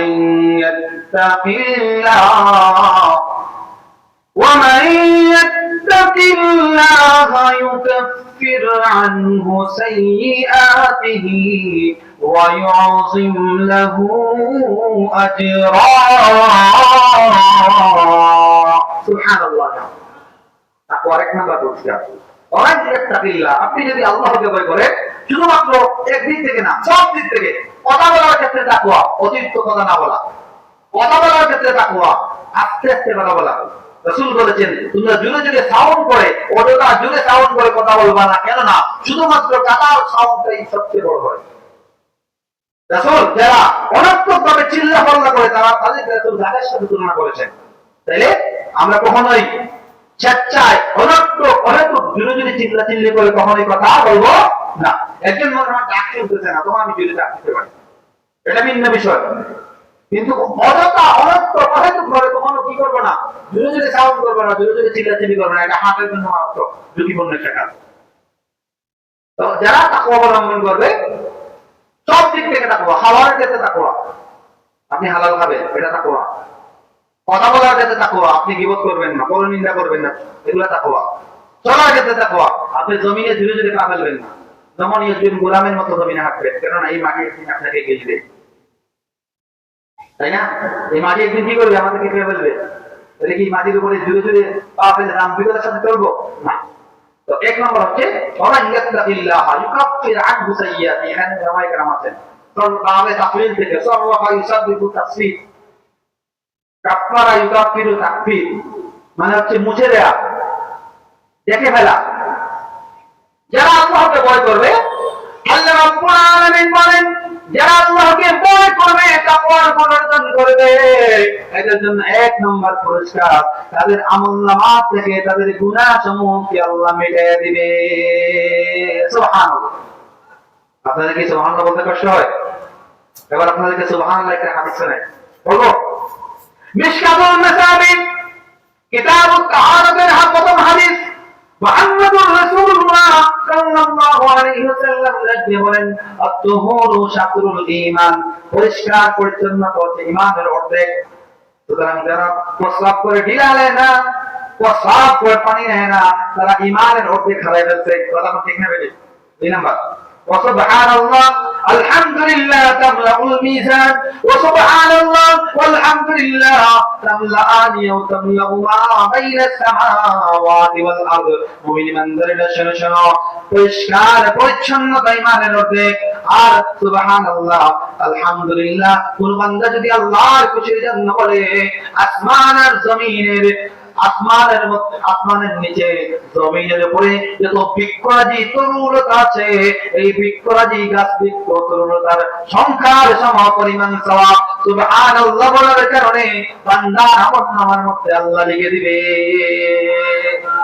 শুধু তাই না وسبحان الله الحمد لله تملأان وتملأ ما بين السماوات والأرض سبحان الله الحمد لله আল্লাহর খুশির জন্য বলবে আকাশ আর জমিনের মধ্যমানের ফাঁকা জায়গার সমপরিমাণ সওয়াব দিয়া আমলনামাকে আল্লাহ পরিপূর্ণ করে দিবে। তাহলে সুবহানাল্লাহ বলতে লাগেছেন তো তাকওয়ার এক নম্বর পুরস্কার তাকওয়া অবলম্বন যখন করবেন গুনাহ থেকে বাঁচবেন, গীবত থেকে বাঁচবেন, মানুষের গীবত থেকে, পরনিন্দা পরচর্চা থেকে, গালিগালাজ থেকে যখন নিজেকে প্রটেক্ট করবেন, সেফ রাখবেন, খারাপ কথা বলা, অশ্লীল কথা বলা এগুলা থেকে যখন নিজেকে প্রটেক্ট রাখবেন, হেফাজত রাখবেন, আল্লাহ বলে বান্দা তোমাকে আমি তোমার জীবনের সকল গুনাহ খাতা ক্ষমা করে দিয়ে দিব। চারটা গুনাহ কখনো ক্ষমা হয় না। কয়টা গুনাহ আমার সাথে বলে কয়টা? আমি সব জায়গায় সব মাহফিলে কালকে বলেছি সব জায়গায় কথাগুলো বলি কারণ এগুলো জানা উচিত। আপনি চারটা গুনাহ আমলনামার মধ্যে থাকবে আপনি আল্লাহর দয়া পাবেন না, রাসূলুল্লাহ সামায়াত পাবেন না। আমি কি বলবো চারটা গুনাহ? এক নম্বর শিরকের গুনাহ। আল্লাহ রাব্বুল আলামিন বলেন ইন্নাশ শিরকা লাযুলমুন আযীম। শিরক is a condemnable crime in the world. শিরক হচ্ছে আসমানের নিচে জমিনের উপরে বিগের সবথেকে বড় অপরাধ, আনফরগেটেবল। এটা অবর্জনীয় অপরাধ। আল্লাহ বলেন ইন্নাল্লাহা লা ইয়াগফিরু আন ইউশরাকা বিহি ওয়া ইয়াগফিরু মা দুনা যালিকা লিমান ইয়াশা। আল্লাহ বলেন একমাত্র শিরকের গুনাহ ছাড়া বাকি যত গুনাহ আছে আমি দয়ার করে বান্দাকে মুহূর্তের ভিতরে চাইলেই ক্ষমা করে দিতে পারি। দেখুন সুবহানাল্লাহ। তাইলে কখনোই শিরক করা যাবে না। খাওয়ানোর মালিককে যদি বলেন খাওয়ানোর মালিককে, তাহলে আমি যদি বলি আমার চাকরি আমার খাওয়ায় আল্লাহ খাওয়ায় না, এটা কি হবে? শিরক হবে। সন্তান দেওয়ার মালিককে আল্লাহ। আমি যদি বলি আমার কোনো মুর্শিদ আমাকে সন্তান দিবে, এটা যদি বলি এটা কি হবে? শিরক হবে। আমরা যে গরু জবাই করি, পশু জবাই করি কার নামে হবে? আল্লাহর নামে। আমি যদি আমার বাবার নামে জবাই করি এটা কি হবে? কথা বুঝাইতে পারছি? বিপদ থেকে মুক্ত করার মালিককে আল্লাহ। আমি যদি বলি ড্রাইভার আমার বিপদ থেকে বাঁচায় কি হবে? শিরক হবে। আমাদের সিলেটের মধ্যে একটা সংস্কৃতি আছে, পরিবারের মানুষ যখন নিজে না যায়, শ্বশুর বাড়িতে কিংবা আত্মীয় বাড়িতে নিজে যায় না, পুরুষ যায় না, শুধু মহিলা বাচ্চা দিয়ে পাঠায় দেয়, ড্রাইভারকে বলে আগে আল্লাহ বাদে দেখে যাও, বলে না? এটা বলা উচিত না। আগে আল্লাহ বাদে কি? আল্লাহ বলে কিছু নাই। সূরা হাদীদের মধ্যে সংবাদ করা আল্লাহ বলছেন। আমি খুব করে কথা বলতেছি, এনি পার্সনের কোনো কমপ্লেইন থাকলে ইনস্ট্যান্টলি আমাকে বলবেন যে এটা বলেন আপনি, আবার বলে কোথায় বলে। আমি কথা বলে কুট করে বলতেছি। আল্লাহ বলেন হুয়াল আউয়াল, আমি ছিলাম সর্বপ্রথম, ওয়াল আখির, আমি সর্বশেষ। কিয়ামতের মাঝে আমি না গল্প থাকবে না, দুনিয়া ধ্বংস হবে, সব মরে যাবে, সব ধ্বংস, আমি থাকবো। তাহলে আল্লাহ সর্বপ্রথম, আল্লাহ সর্বশেষ, এখানে মধ্যখানে কি নাই আর কিছু নাই। তাহলে আগে আল্লাহ পরে, এটা কি এরকম কথা বলা যাবে না। আপনি বলবেন আল্লাহ হাওলা করেছিলাম তুমি দেখে যেও। কথা বুঝাইতে পারছি? দুই নাম্বার, পিতামাতার নাফরমানি করা সন্তান যারা আছে এদেরকে আল্লাহ কখনোই মাফ করবে না। পিতামাতার নাফরমানি করে সে কাবার ইমাম যদি হয়, ওয়াল্লাহি রাব্বিল কাবা, কসম বিল্লাহ, আল্লাহ কসম করে বলি, পিতামাতার নাফরমানি করা সন্তান কাবার ইমাম পড়লে আল্লাহ তাকে জাহান্নামে দিবে, মাফ করবে না, যতক্ষণ না তার সন্তান পিতামাতারা তাকে মাফ করে। কয়টা গেল? দুইটা অমার্জনীয় অপরাধ, দুইটা। এক নম্বর শিরক, দুই নম্বর পিতামাতার নাফরমানি, খুব গুরুতর অপরাধ। তিন নম্বর রাসূলের শানে বেয়াদবি করা, কথার মাধ্যমে, কাজের মাধ্যমে, রাসূলের সুন্নতকে গালি দেওয়ার মাধ্যমে, কটাক্ষ করার মাধ্যমে কবিরা গুনাহ হয়। দাড়ি কার সুন্নত? রাসূলের সুন্নত। কার সুন্নত? যখন যার দাড়ি আমার মতো কম, এখানে কম, এখানে একটু নাই, এখানে একটু আছে, অনেকে মশকরা করে বলে যে তোর থেকে তো আমার ছাগলের দাড়ি অনেক লম্বা। অনেকে বলতে শুনেছি চূড়ান্ত পর্যায়ে কবিরা গুনাহ। রাসূল সাল্লাল্লাহু আলাইহি ওয়াসাল্লামকে একজন বক্তা, অনেক বক্তারা বিভিন্ন শব্দ চয়নে কথা বলে, সাধারণ পাবলিক দিয়ে যে শব্দ দিয়ে রাখা যায় রাসূলকে সেই শব্দ রাখা যায় না। কোরআনের মধ্যে আল্লাহ বলেছেন মুনাফিকরা কাফেররা বলতো লা রাইনা রাইনা রাইনা, এভাবে বলে রাসূলকে উস্কাইতো, রাসূল সাল্লাল্লাহু আলাইহি ওয়াসাল্লামকে কষ্ট দিত, কটাক্ষ করতো। আল্লাহ কোরআনের মধ্যে বলেন ইয়া আইয়ুহাল্লাযীনা আমানু লা তাকুলু রাইনা ওয়া কুলু যুন্না ওয়াসমাউ, রাসূলকে তোমরা রাইনা বলে ডাকবা না, রাহাল বলে ডাকবা না, তুমি বলবা ইয়া রাসূলুল্লাহ, একটু মায়ার দৃষ্টিতে আমার দিকে লক্ষ্য করো। সুবহানাল্লাহ, আদব শিখাচ্ছেন আল্লাহ, আমরা করতেছি বেয়াদবি। তাহলে এক নম্বরে শিরকের গুনাহ, দুই নম্বরে পিতামাতার নাফরমানির গুনাহ, তিন নম্বরে রাসূলুল্লাহর সামনে বেয়াদবি করার গুনাহ, এগুলো আল্লাহ মাফ করবে না। চার নম্বর মানুষের অধিকার নষ্ট করার গুনাহ। অনেক সন্তান আছে, অনেক ভাই আছে, তার বোনের সম্পদ বাবা সম্পত্তিতে রাখাতে দেয় না, বোন ভাইয়ের বাড়িতে আর আসতে পারবে না এই বই বলতে পারে না। অনেক পিতা আছে ছেলেদেরকে সব সম্পদ দিয়ে যায়, মেয়েদেরকে দেয় না, আছে না নাই? অবশ্য আপনাদের কি গ্রাম এলাকায় নাই, আমি আমাদের এলাকার কথা বলতেছি। তাহলে অধিকার নষ্ট হয়েছে কি হয়েছে না? ওজনে কম দেয়া, 1 কেজির দাম রাখতে নিতে 900 গ্রাম, অধিকার নষ্ট হয়েছে কি হয়েছে না? বাকি খাইছে 600, লিখে রাখতে 750 টাকা। তাহলে অধিকার নষ্ট করছে কি করছে না? টাকা পায় 10,000, কয় মঙ্গলবার দিব, মরার আগ পর্যন্ত আর মঙ্গলবার আসে না, আছে না নাই? তাহলে এই কাজগুলো যে আমরা করি, করার মাধ্যমে কি হয়? মানুষের অধিকার নষ্ট হয়।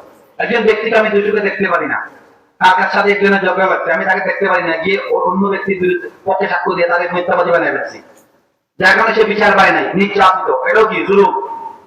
জমিনের আয় কেটে ছোট করে, নিজের জমি বড় করে অন্য জমি ছোট করে, এরকম প্রিয় বান্দা, আল্লাহর বিশেষ বান্দা আছে না নাই? দুনিয়াতে আছে, আপনাদের এলাকায় হয়তো নাই, আমাদের এলাকায় আছে। আমার মসজিদে গিয়ে বলে কি কাতা সুদা বলে না, তোমার নামাজ হবে না। আর ওইদিকে যে জমিনের লাইক 1 টাকা থেকে আমার পর্যন্ত চলে গেছে, সিরিয়া থেকে লিবিয়া চলে গেছে, কোনো খেয়াল নাই। হাজির থেকে শিরকের গুনাহ, পিতামাতার নাফরমানির গুনাহ, রাসূলুল্লাহর সাথে নাফরমানির গুনাহ, মানুষের অধিকার নষ্ট করার গুনাহ, এই গুনাহগুলো কখনোই আল্লাহ ক্ষমা করবে না। সম্মানিত হাজির, তাকওয়া 2 নাম্বার পুরস্কার। 1 নম্বর পুরস্কার আল্লাহ মাফ করে দিবে, ওই 4টা গুনাহ ব্যতীত। আমি কি কথা বুঝাতে পারছি? আল্লাহ মাফ করে দিবে, কিন্তু ওই 4টা বাদ দিয়া। তাই আল্লাহর কাছ থেকে মাফ পাইতে হলে প্রথমে 4টা আল্লাহ থেকে মাফ দিতে হবে, পাবেন তো ইনশাআল্লাহ। 2 নাম্বার আল্লাহ রাব্বুল আলামিন বলেন ইউকাফির আনহু সাইয়্যাতিহি ওয়া ইউযিম লাহু আজরা। বান্দা তুমি যদি তাকওয়া অবলম্বন করো, তোমাকে আমি শুধু মাফ করব তাই না, বান্দা দুনিয়াতে সম্মান পাওয়ার জন্য মানুষ কত চেষ্টা করে, সম্মান পাওয়ার জন্য মানুষ এমপি পদে দাঁড়ায়, সম্মান পাওয়ার জন্য চেয়ারম্যান পদে দাঁড়ায়, সম্মান পাওয়ার জন্য ঝগড়া করে, সম্মান পাওয়ার জন্য কত টাকা নষ্ট করে, সম্মান পাওয়ার জন্য মানুষ পেছনে মানুষকে টাকা হয়, ঠিক না বেঠিক? আল্লাহ বলে বান্দা এগুলো করার কোনো দরকার নাই, তুমি শুধু তাকওয়া অবলম্বন করো, তাকওয়া সম্পন্ন হও, তুমি শুধু রহমানের তাকওয়া সম্পন্ন বান্দা হও, তুমি তাকওয়া সম্পন্ন বান্দা হওয়ার দায়িত্ব তোমার। মানুষের কাছে তোমার সম্মান ইজ্জত দায়িত্ব, মানুষের কাছে তোমার সম্মান ইজ্জত এগুলো বাড়ানোর দায়িত্ব স্বয়ং আল্লাহ সুবহানাহু ওয়া তাআলা। সুবহানাল্লাহ। আপনি মানুষের কাছে সম্মান পাওয়ার চেষ্টা করা এগুলো হাত পোকামি, আপনি তাকওয়া অর্জন করেন, দেখবেন আল্লাহ মানুষের কাছে আপনি আপনাকে সম্মানিত করে ফেলবেন। তাহলে তাকওয়ার প্রথম পুরস্কার আল্লাহর পক্ষ থেকে ক্ষমার ঘোষণা। 2 নাম্বার আকাশেও সম্মানিত হবে, দুনিয়াতে সম্মানিত হবে। সুবহানাল্লাহ। 3 নাম্বার আল্লাহ রাব্বুল আলামিন বলেন ومن يتق الله يجعل له مخرجا।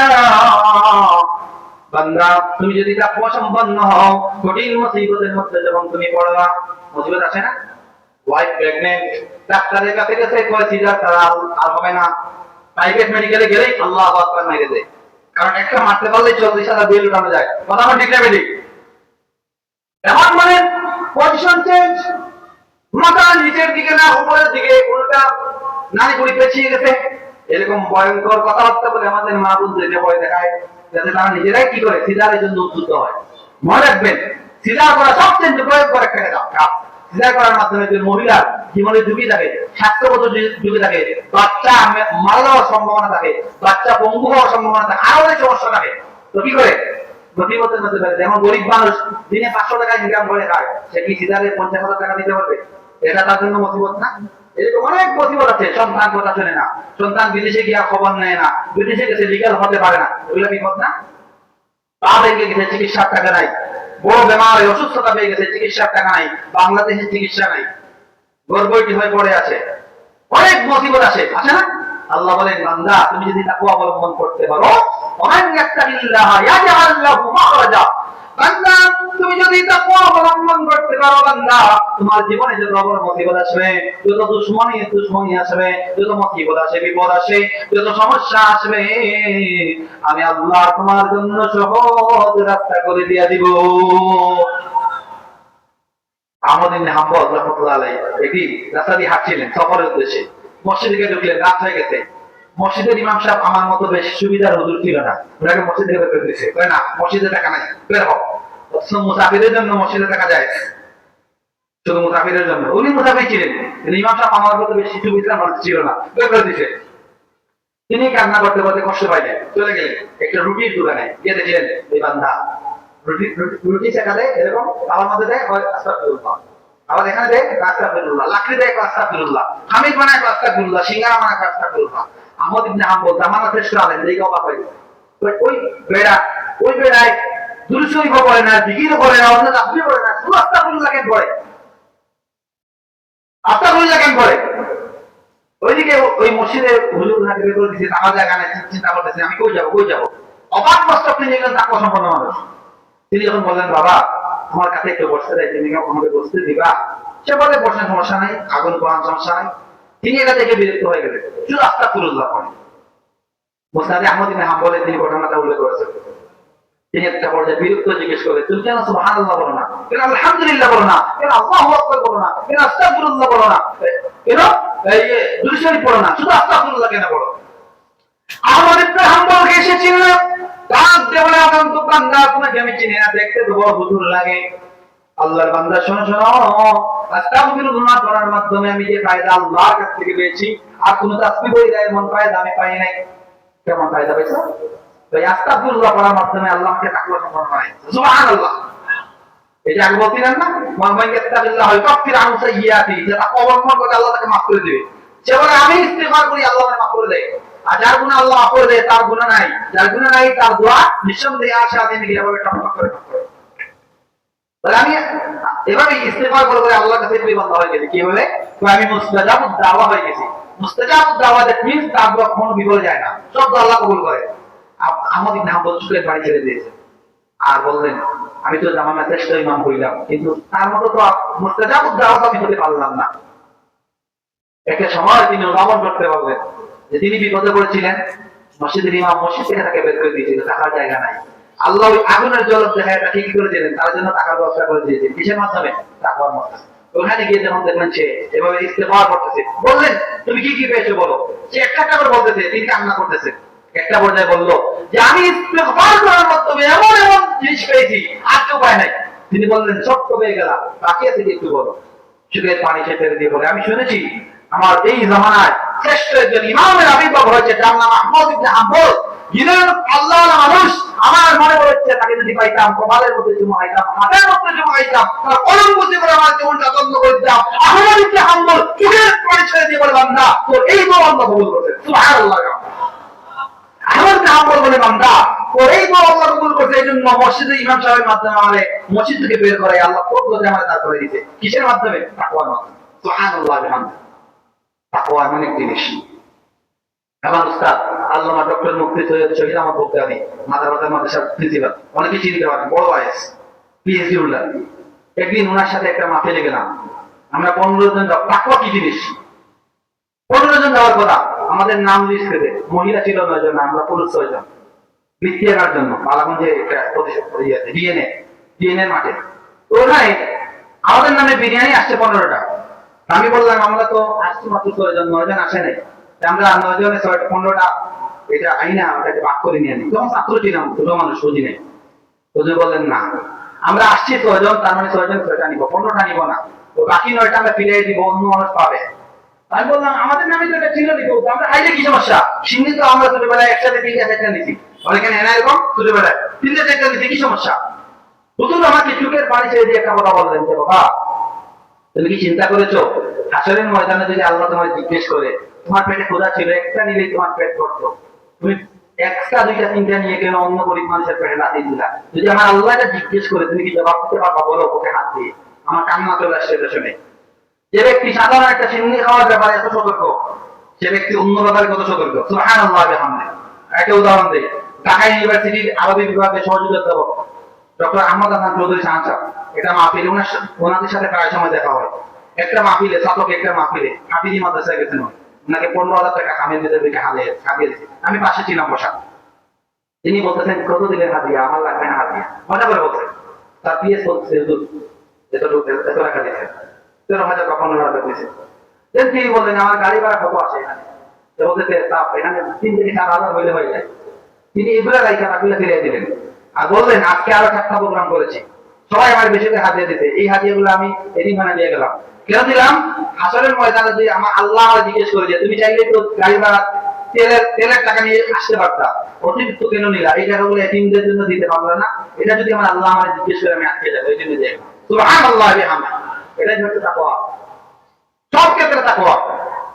তালিবাতুল মুসলিমিন আমরের জামানায় এক মহিলার বাচ্চা, মেয়ে বাচ্চাকে বলতেছে মানা আদাতিল উম্মুজনা তাহা, তার মেয়েকে ডাক দিয়ে আমাদের পশু কর্মীকে 4 লিটার ও 2 লিটার পানি মিশাই দেয়।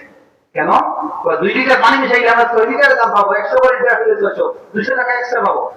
সে বলতেছে অমর নিষেধ করেছে দুধের মধ্যে পানি না মিশাতে। হয়তো অমর কি দেখতেছে নাকি? আর ওই সময় হয়তো অমর প্রধানের মধ্যে দাঁড়ায় আছে। মেয়েটা উত্তর দেয় আমার নাম হযরত ওমর নিষেধ করেছে দুধের মধ্যে পানি না মেশাতে, আজকে পানি যদি মিশাই অমর করতে দেখে না, কিন্তু অমরের রব তোমার রব আমার রব আল্লাহ সুবহানাহু ওয়া তাআলা সব দেখে।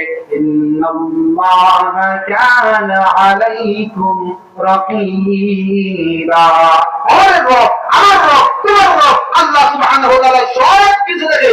ইন্নাল্লাহা আলীমুম বিযাতিস সুদূর, অন্তরের জ্ঞানী আল্লাহ, আপনি কিভাবে ওটা আল্লাহ জানেন।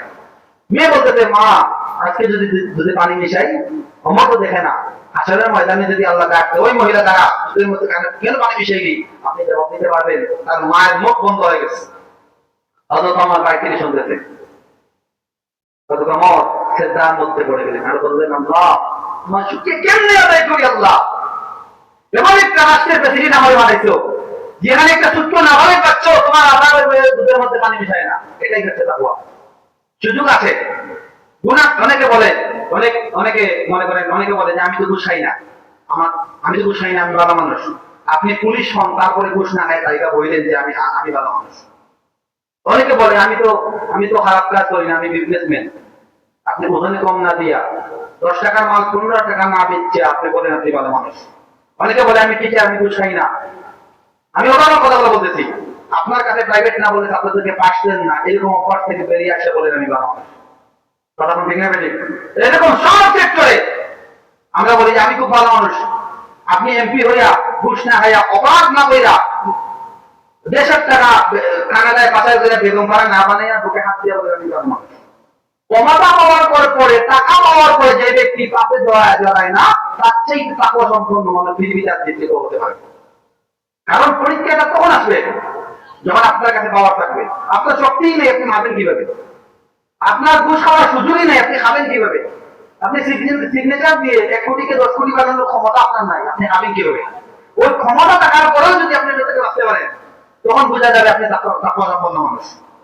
আমার কাছে আমরা যারা বক্তা আছি, বক্তাদের উদ্দেশ্যে একটা বলি, সবার উদ্দেশ্যে যত বললাম, বক্তাদের আমার উদ্দেশ্যে আমি বলি, আপনি বক্তা ঢাকা থেকে আসছেন, আপনার তেল গাড়ি ভাড়া আপনার সব মিলে আমার এখন 10,000। আপনি কিছু না বইলা যা হাতিয়া দিয়ে তা নিয়ে চলে যান, গিয়া বলেন আমি ভালো মানুষ। কিংবা কন্ট্যাক্ট না করে যা দিতে তা নিয়ে সন্তুষ্ট হয়ে বাসায় গিয়ে বলেন আমি ভালো মানুষ। কখনো কখনো যদি কম হয়ে যায়, চুপ থেকে আল্লাহর কাছে বলেন যে আল্লাহ তুমি আমার মর্যাদা বাড়িয়ে দাও, এটা বইলে তারপরে বলেন আমি ভালো মানুষ। আমাদের অনেক বক্তারা আছেন হাজিয়ে কম দিলে ফেসবুকে লাইক মারে, আছে না নাই? এগুলা তাকওয়া হতে পারে না। মাহফিল এটা ইনকামের সোর্স না, এটা খিদমত। এখানে কমিটির উচিত যথেষ্ট মূল্যায়ন করা, একজন মানুষ দূর থেকে আসছে তার গাড়ি ভাড়া সব খেয়াল করে তাকে হাতিয়ে দেয়া। বক্তার উচিত আমার প্রোগ্রাম আছে আরো 10টা, 10 দিনে 10টা, এক জায়গায় কম পাইলে বাকি 9 জায়গাতে বেশি পাইছে, তাই না? একদিন কম পাইলে কি হয়েছে?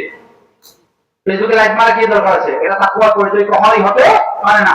আপনারা কি আমার কথা বেজার হচ্ছেন? তাকওয়া আত্মীয়তার সম্পর্ক ছিন্ন করা কখনো তাকওয়ার কখনো হতে পারে না। মুত্তাকি বান্দা কখনো আত্মীয়তার সম্পর্ক ছিন্ন করে না। ওয়াইফ বারবার বাপের বাড়ি যায়, এই জন্য আর ওয়াইফকে বাপের বাড়ি দিতে চায় না, 1 বছর আটকে রাখে। এরকম বান্দা আপনাদের এলাকায় না থাকলে আমাদের এলাকায় আছে, এরা তাকওয়া হতে পারে না। ওয়াইফের যা প্রয়োজন সেটা আপনি দিতে পারবেন, আপনাকে দিতে হবে। তাকে দেওয়ার ক্ষেত্রে আপনি কিপটামি করেন, একটা তাকওয়া হতে পারে না। ওয়াইফের জন্য, পরিবারের জন্য যা খরচ করবে সবগুলো ইবাদত। সুবহানাল্লাহ। এবার আসি তাকওয়া। চারটা পুরস্কার বলছি। একটা হচ্ছে আল্লাহ মাফ করে দিবে, 2 নম্বর হচ্ছে সম্মান বাড়ায় দিবে, 3 নম্বর আপনি কঠিন মুসিবতে পড়ছেন, আল্লাহ আপনার জন্য সহজতা করে দিবে, 4 নম্বর রিজিকের জন্য মানুষ কি করে, অনেক ক্ষেত্রে চুরি করে, ডাকাতি করে, অনেক খারাপ কাজ করে রিজিক অন্বেষণের জন্য, যা 4 আঙ্গুল পেটের জন্য। পেট পেটের মধ্যে আঙ্গুল দিয়ে মাপবেন, নিচের অংশ নাবি, উপরের অংশ হচ্ছে সিনা বাবু, বর্তমানে মাত্র 4 আঙ্গুল পেট। 4 আঙ্গুল পেটের জন্য মানুষ কত কিছু করে। আল্লাহ বলে বান্দা তাকওয়া সম্পন্ন হও, ভাই দেখ আমি তোর জন্য কি করি।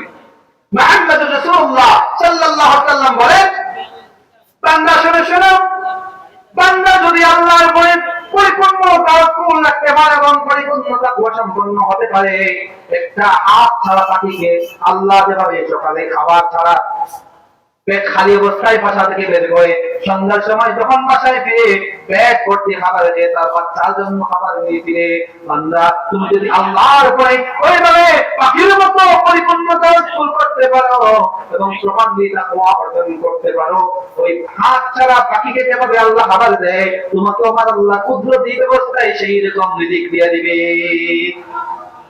আমাদেরকে কি বলা লাগবে? তাকওয়া সম্পন্ন হওয়া লাগবে। আল্লাহ বলে ওয়ায়ারযুকহু মিন হাইসু লা ইয়াহতাসিব। বান্দা তাকওয়া অর্জন করবা, তোমাকে মাফ করে দিব। তাকওয়া অর্জন করবা, তোমার জমিনে সম্মানী বানাবো, আকাশে সম্মানী বানাবো। তাকওয়া অর্জন করবা, তোমাকে আমি বিপদের সময় সহজ রাস্তা করে দিব। তাকওয়া অর্জন করবা, তোমার জন্য রিজিকের দরজা করে দিব, এমন অপরিমিত, অপরিকল্পিত, অপরিমিত রিজিক তোমাকে দিব যা কোনো বান্দার চোখ কখনো দেখে নাই, কোন বান্দার হৃদয় কখনো অনুধাবন করতে পারে না। সুবহানাল্লাহ। তাহলে আমরা কি তাকওয়া অর্জন করার চেষ্টা করবো ইনশাআল্লাহ? পারবেন ইনশাআল্লাহ? আল্লাহ তুমি সাক্ষী রাখো, তুমি কবুল করো, তাহলে ভাই আমিন। আচ্ছা এবার আসি, এই সমস্ত যা বললাম সবটা দুনিয়াতে লাভ, কোথায় লাভ? তাকওয়ার পুরস্কারগুলো দুনিয়াতে, আবার আখিরাতে কি লাভ বলবো? শুনতে রাজি আছেন? আপনাদেরকে হাত রাখতেছে বাবা, সামনে একটু আগে বসেন। দুশো সাল্লাল্লাহু আলা সাইয়্যিদিনা ওয়া মাওলানা মুহাম্মদ ওয়া আলা আলিহি ওয়া আসহাবিহি ওয়া সাল্লাম। এবার আসি সূরা আর-রাহমানের মধ্যে আল্লাহ রাব্বুল আলামিন বলে, বান্দা তুমি যদি তাকওয়া অর্জন করো তোমাকে আমি কি দিব আখিরাতে, তুমি একটু শোনো। আল্লাহ রাব্বুল আলামিন বলেন, وَمَنْ خَافَ مَقَامَ رَبِّهِ جَنَّتَانِ فَبِأَيِّ آلَاءِ رَبِّكُمَا تُكَذِّبَانِ। আল্লাহ রাব্বুল আলামিন বলেন, গোলাম তুমি যদি কথার মাধ্যমে, কাজের মাধ্যমে তাকওয়ার পরিচয় দিতে পারো, চলার মাধ্যমে তাকওয়া অর্জন করতে পারো, বান্দা তোমার জন্য হাসরের ময়দানে আমি 2টা জান্নাত রিজার্ভ করে রেখে দিব।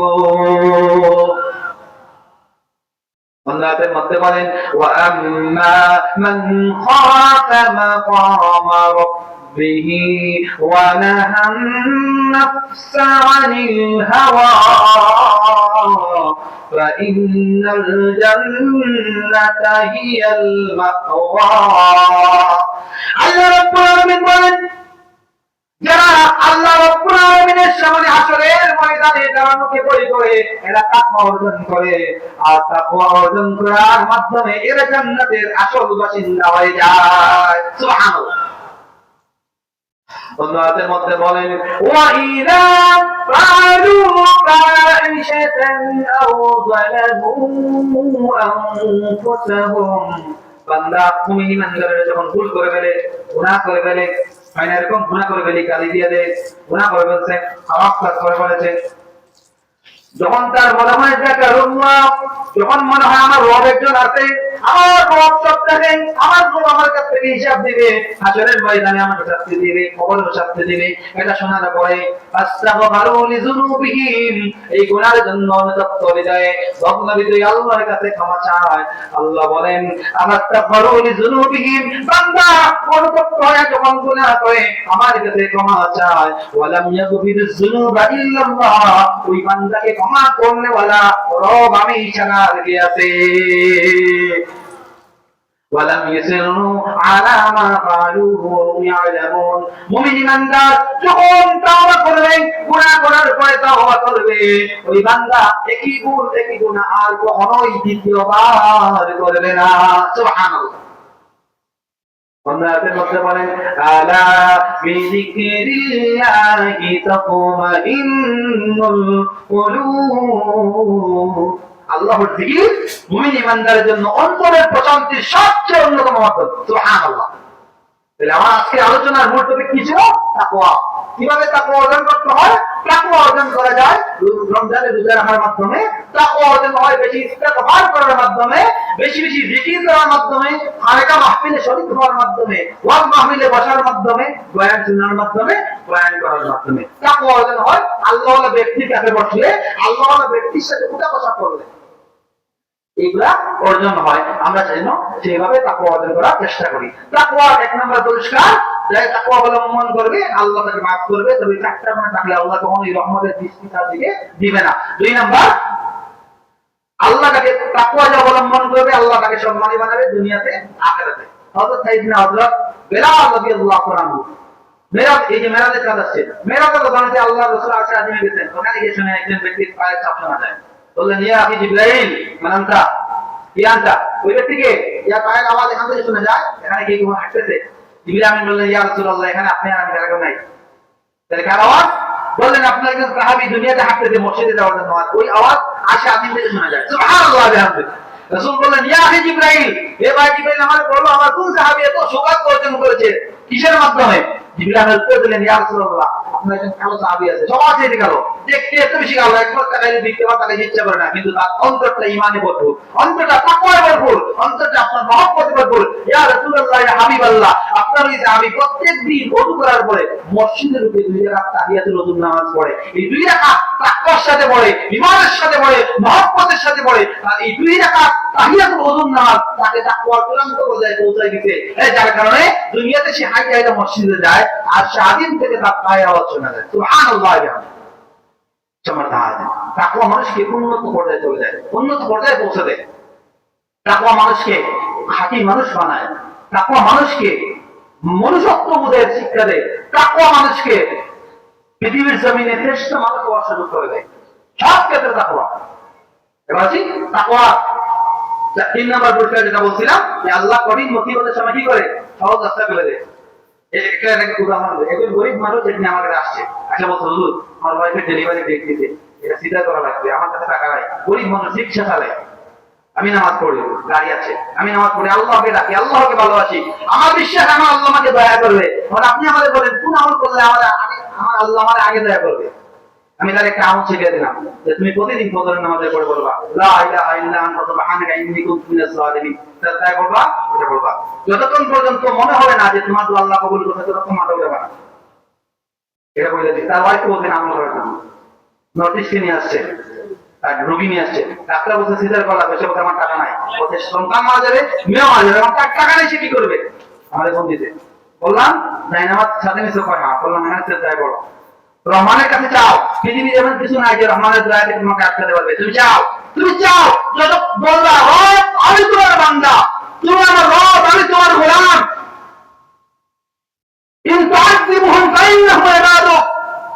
আমি গুনাহ করলেও আমি তোমার বান্দা, তুমি শাস্তি দিলেও আমি তোমার বান্দা, তুমি দয়া করলেও আমি তোমার বান্দা, তুমি জাহান্নামে দিলেও আমি তোমার বান্দা, জান্নাত দিলেও আমি তোমার বান্দা। তুমি দয়া না করলে আর কি করবে? বললাম সে যাই বলো, রবকে বলো রব তুমি জানো তোমার কেউ নাই, কে দেখবে আমাদের? তুমি যদি আমাদের সহজ করে দাও কে কঠিন করবে? তুমি যদি আমাকে উদ্ধার করে দাও কে আমাকে আটকাবে? তাই বলো, যতক্ষণ পর্যন্ত তোমার সন্তানের কান্না তোমার কানের মধ্যে না আসে কতক্ষণ চিৎকার করবা, কতক্ষণ কান্না করবা, দেখবা আল্লাহ রহমত তোমার জন্য কতক্ষণ অপেক্ষা হবে। মাত্র 10 মিনিট কান্না করেছে, 10 মিনিট পরে চা কান্নার মধ্যে ভেঙে বেহুশ হয়ে গেছে, 10 মিনিট পরে না আসে ডাকতেছে আপনার ছেলে সন্তান হয়েছে, আপনি মাথা উঠান, সে আর সারা দেয় না। অনেকক্ষণ পরে দেখা যায় সে সেন্সলেস হয়ে গেছে, সে তার মধ্যে অনেকক্ষণ পরে তার হুঁশ ফিরছে। যখন হুঁশ ফিরল আর শুনলো যে ডাক্তাররা তাকে বলছিল সিজার ছাড়া বাচ্চা হবে না, ওই ডাক্তার ওই রুমে যাওয়ার আগে আল্লাহ নরমাল ডেলিভারি করে দিয়েছে। সুবহানাল্লাহ বিহামদিহি। এটা আমি বলি না, এটা আল্লাহ কোরআনে শিখিয়ে দিয়েছে। ইউনুস নবী যখন মাছের পেটে চলে গেল, একটা মাছ তাকে খাইলো, ওই মাছকে আরেকটা মাছে খাইলো, সমুদ্রের নিচের অন্ধকার, দুই মাছের পেটের নিচের অন্ধকার, 3টা অন্ধকার দেখা ইউনুস নবী আল্লাহকে বলে নেছে, যাকে বলছে লা ইলাহা ইল্লা আনতা সুবহানাকা ইন্নী কুনতু মিনাজ জালিমিন। লা ইলাহা ইল্লা আনতা, that is only Allah. Subhanak, you are a much glorified, you are a best respected God. আল্লাহ তুমি হচ্ছে সবচেয়ে মহাপবিত্র, পুত পবিত্র, তুমি ছাড়া কোনো ইলাহ নাই, সুবহানাকা তুমি পুত পবিত্র, ইন্নী কুনতু মিনাজ জালিমিন। আমি তোমার অর্ডার পালন না করে চলে আসছিলাম, আর এখানে সমুদ্রের মধ্যে জাপ দিতে আমার মাথায় খাইছে, আমি জালিমদের অন্তর্ভুক্ত। এটা তাকওয়ার জন্য তিনি বলেছেন। নবীরা তাকওয়ার জন্য সমস্ত কথাবার্তা বলে। আল্লাহ বলেন ফাস্তাজাবনা লাহু ওয়া নাজাইনাহু মিনাল গাম্মি ওয়া কাযালিকা নুনজিল মুমিনিন। ইউনূস এই দোয়া যদি না করতা কিয়ামত পর্যন্ত তোমার মাথার মধ্যে রাখতাম, পেটের মধ্যে রাখতাম। দোয়া করেছো, তোমাকে মুক্তি দিলাম। শুধু তাই না, কিয়ামত পর্যন্ত যত বনি আদম এই দোয়া করে আমার কাছে চাইবে, তিনটা মাছের পেটে সমুদ্রের নিচে তিনটা অন্ধকার থেকে তোমাকে যেভাবে মুহূর্তের ভিতরে টান দিয়ে বের করছি, ওই মুমিন ইমানদারকে ওইরকম কঠিন মুসিবতে কুদরতি রহমতের চাদর টান দিয়ে উঠে গেল। সুবহানাল্লাহ। রবের বলতে বিশ্বাস নাই, জ্বর উঠলেই যায় ফার্মেসি থেকে প্যারাসিটামল খায়। আপনি প্যারাসিটামল খান, চিকিৎসা নেন, এটা সুন্নাত। তার আগে 2 টাকা নামাজের মধ্যে চেষ্টা লড়াই করে যে আল্লাহ আমার সুস্থতা দিয়েছো। রাসূল বলেছেন অসুস্থ হইলে গুনাহ মাফ হয়। আল্লাহ তোমার যতক্ষণ দয়া হয় অসুস্থ রাখো, সমস্যা নাই, কিন্তু তোমার দয়া থেকে আমাকে বঞ্চিত করো না। হযরত আইয়ুব আলাইহিস সালাম সারা শরীরের মধ্যে কিরা হয়ে গেল, পুরো হয়ে গেল। একটাও আল্লাহ বলে না আল্লাহ সুস্থতা থেকে নিয়ামত থেকে সুস্থতা করো, একবার বলে নাই। এবং জিহ্বার মধ্যে কারোতে হাত উঠেছে, আল্লাহ জিহ্বাটা যদি পোকায় খেয়ে ফেলে তোমাকে রোগটা পুকি দিয়া অন্তত কি জিহ্বার পোকাটা সরিয়ে দাও। আল্লাহ বলেন যদি দোয়া না করতা কিয়ামত পর্যন্ত রাখে দিতাম, এরকম মৃত্যু পর্যন্ত রেখে দিলাম। দোয়া করেছো, তোমাকে সেবা দিলাম, যাও তুমি সেবা হয়ে যাও, আল্লাহ তাকে সেবা দিয়ে দেবেন। এক দোয়ার বদলে দোয়া করতে কি টাকা লাগে? আল্লাহ নিজেই বলেছেন বান্দা আমার কাছে না চাইলে আমি রাগ করি। কোরআনের মধ্যে বলতে না পারে ওয়াকাল রাব্বুকুম উদউনি আস্তাজিব লাকুম। আপনাদেরকে না পেতেছে বাবা, কথা বুঝা যাচ্ছে? কোরআনের মধ্যে আল্লাহ বলতেছেন ওয়াকাল রাব্বুকুম উদউনি আস্তাজিব লাকুম। বান্দা তুমি আমাকে ডাকো, আমি তোমার ডাকে সাড়া দেব। বান্দা তুমি দোয়া করো, আমি তোমার দোয়া কবুল করব। বান্দা তুমি আমার কাছে চাও, আমি তোমাকে দিব। ইন্নাল্লাযীনা ইস্তাকবিরুনা আন ইবাদাতি, যারা আমার কাছে ইবাদত করার ক্ষেত্রে নাফরমানি করে, অহংকার প্রদর্শন করবে, দোয়া করার ক্ষেত্রে অহংকার প্রদর্শন করবে, সায়াদখুলুনা জাহান্নামা দাখিরিন, তাদের জন্য হাশরের ময়দানে জাহান্নামের ব্যবস্থা আমি রেখে দিয়েছি। নাউযুবিল্লাহ। অর্থাৎ দোয়া করার ক্ষেত্রে, ইবাদতের ক্ষেত্রে, আল্লাহর কাছে চাওয়ার ক্ষেত্রে আমরা যেন অহংকার না করি। যেমন কেউ যেন বলল আপনাকে আপনার ছেলে অসুস্থ, আপনি একটু দোয়া করেন না কেন? জানো মিয়া কি দোয়া করবো, আল্লাহ তো শুনেই না। সুস্থতা দিলে দিক না দিলে নাই, আমার দোয়া করার দরকার নাই।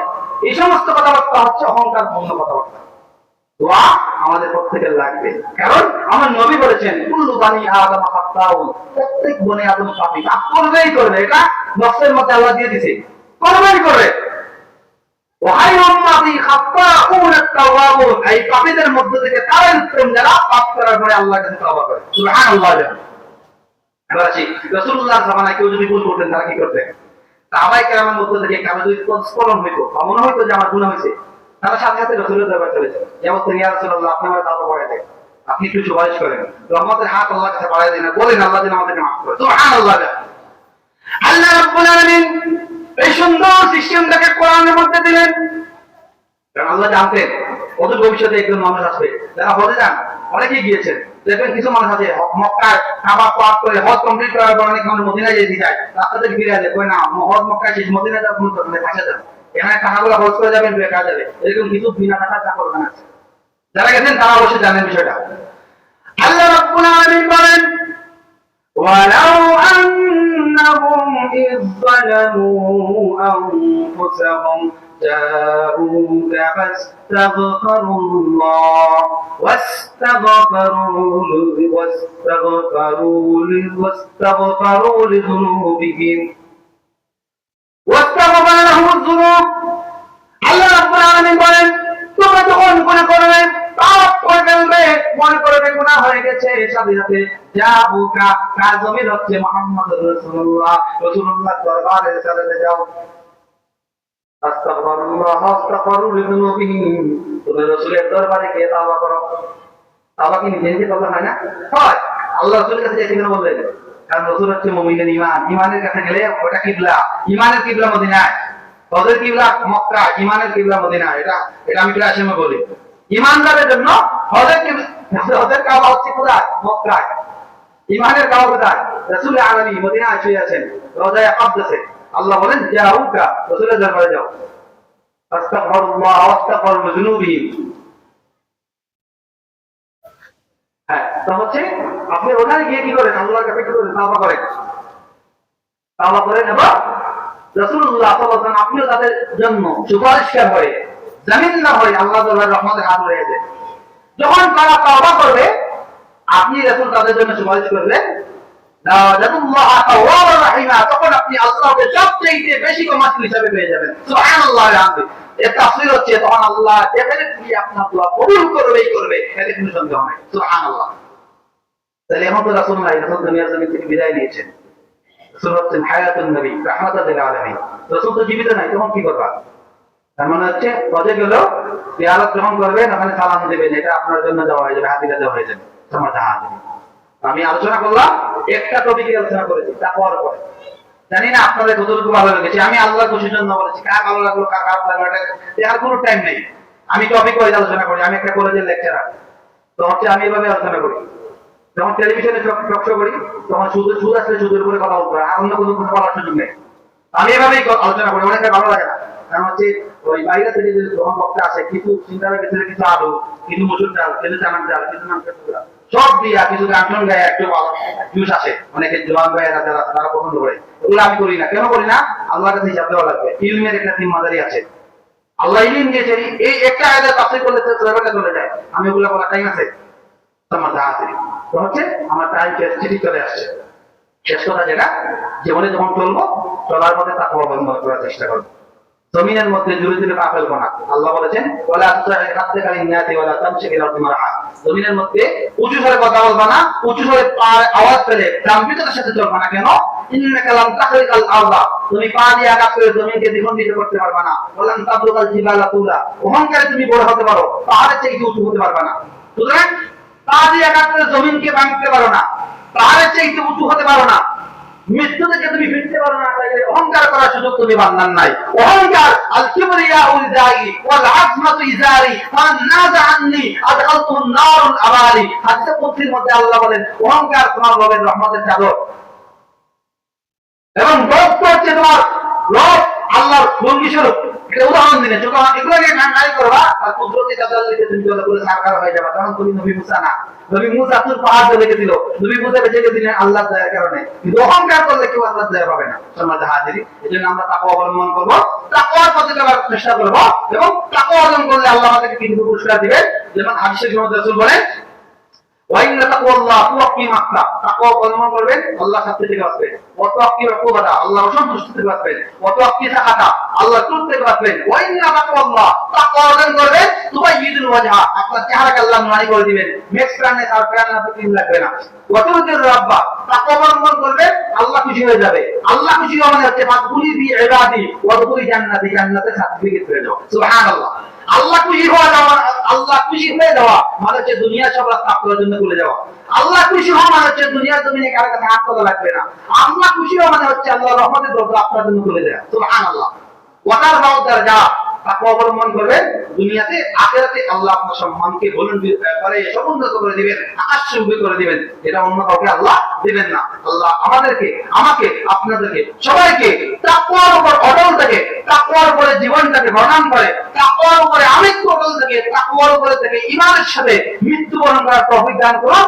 এবং এই তাকওয়ার ভিত্তিতে হাসরের ময়দানে রাসূলুল্লাহ শাফায়াত পাওয়ার মতো বান্দা হিসেবে আল্লাহ আমাদেরকে উপযুক্ততা দান করুন।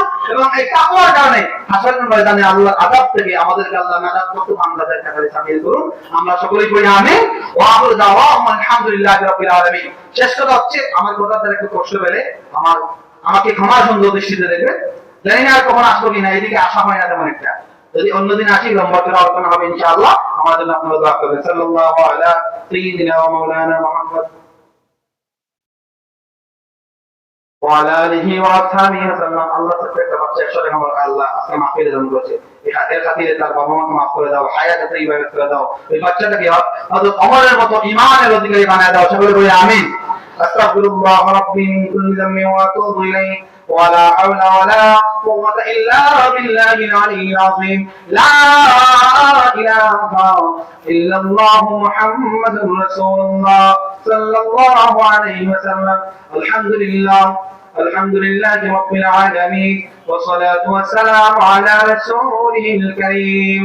اللهم اغفر لنا ولوالدينا رب ارحمهما الليالي سميرا ربنا آتنا في الدنيا حسنة وفي الآخرة حسنة وقنا عذاب النار আল্লাহ ফিলগান জালালিয়া সমাজ কল্যাণ পরিষদের উদ্যোগে আয়োজিত আজকের মাহফিলকে কবুল ও মঞ্জুর করে নাও রব্বে কারীম তাকওয়াহীন একজন মানুষ আমি নগণ্য মানুষ আল্লাহ আমার মতো পাপী পৃথিবীর জমিনে আর কেউ নেই গো আল্লাহ আল্লাহ তোমার বান্দাদের সময় তাকওয়া নিয়ে কিছু আলোচনা করলাম বন্ধুরা তুমি মাফ করে রহমান রহিম নামের খাতিরে কবুল ও মঞ্জুর করে নাও আল্লাহ হাদিয়া লক্ষ কোটি গুণে মানে সোনার মদিনায় পৌঁছে দাও যারা এই মাহফিল থেকে ইন্তজাম করলেন প্রত্যেকের পিতা মাতা যারা কবরে আছে মাফ করে দাও কবরকে বেহেশতের বাগান বানায় দাও আল্লাহ রব্বে কারীম এই সংস্থার যত সদস্য বিদেশের জমিনে আছে সুস্থ শরীরে হালাল রিজিকের দরজা করে দাও আসমানি জমিনে বিপদ থেকে হেফাজত করে নাও আল্লাহ আমাদের কোন প্রবাসীকে কফিনের মধ্যে ঢুকে বাংলাদেশের মধ্যে পাঠায় নাও আল্লাহ রব্বে কারীম আল্লাহ আমার সাথে আপনারা গিয়ে দুঃখ বসে থাকলো আল্লাহ আল্লাহ মুরব্বী বাবারা যুবক ভাইদেরকে কবুল আর মঞ্জুর করে নাও আমি তো আমাদের প্রত্যেককে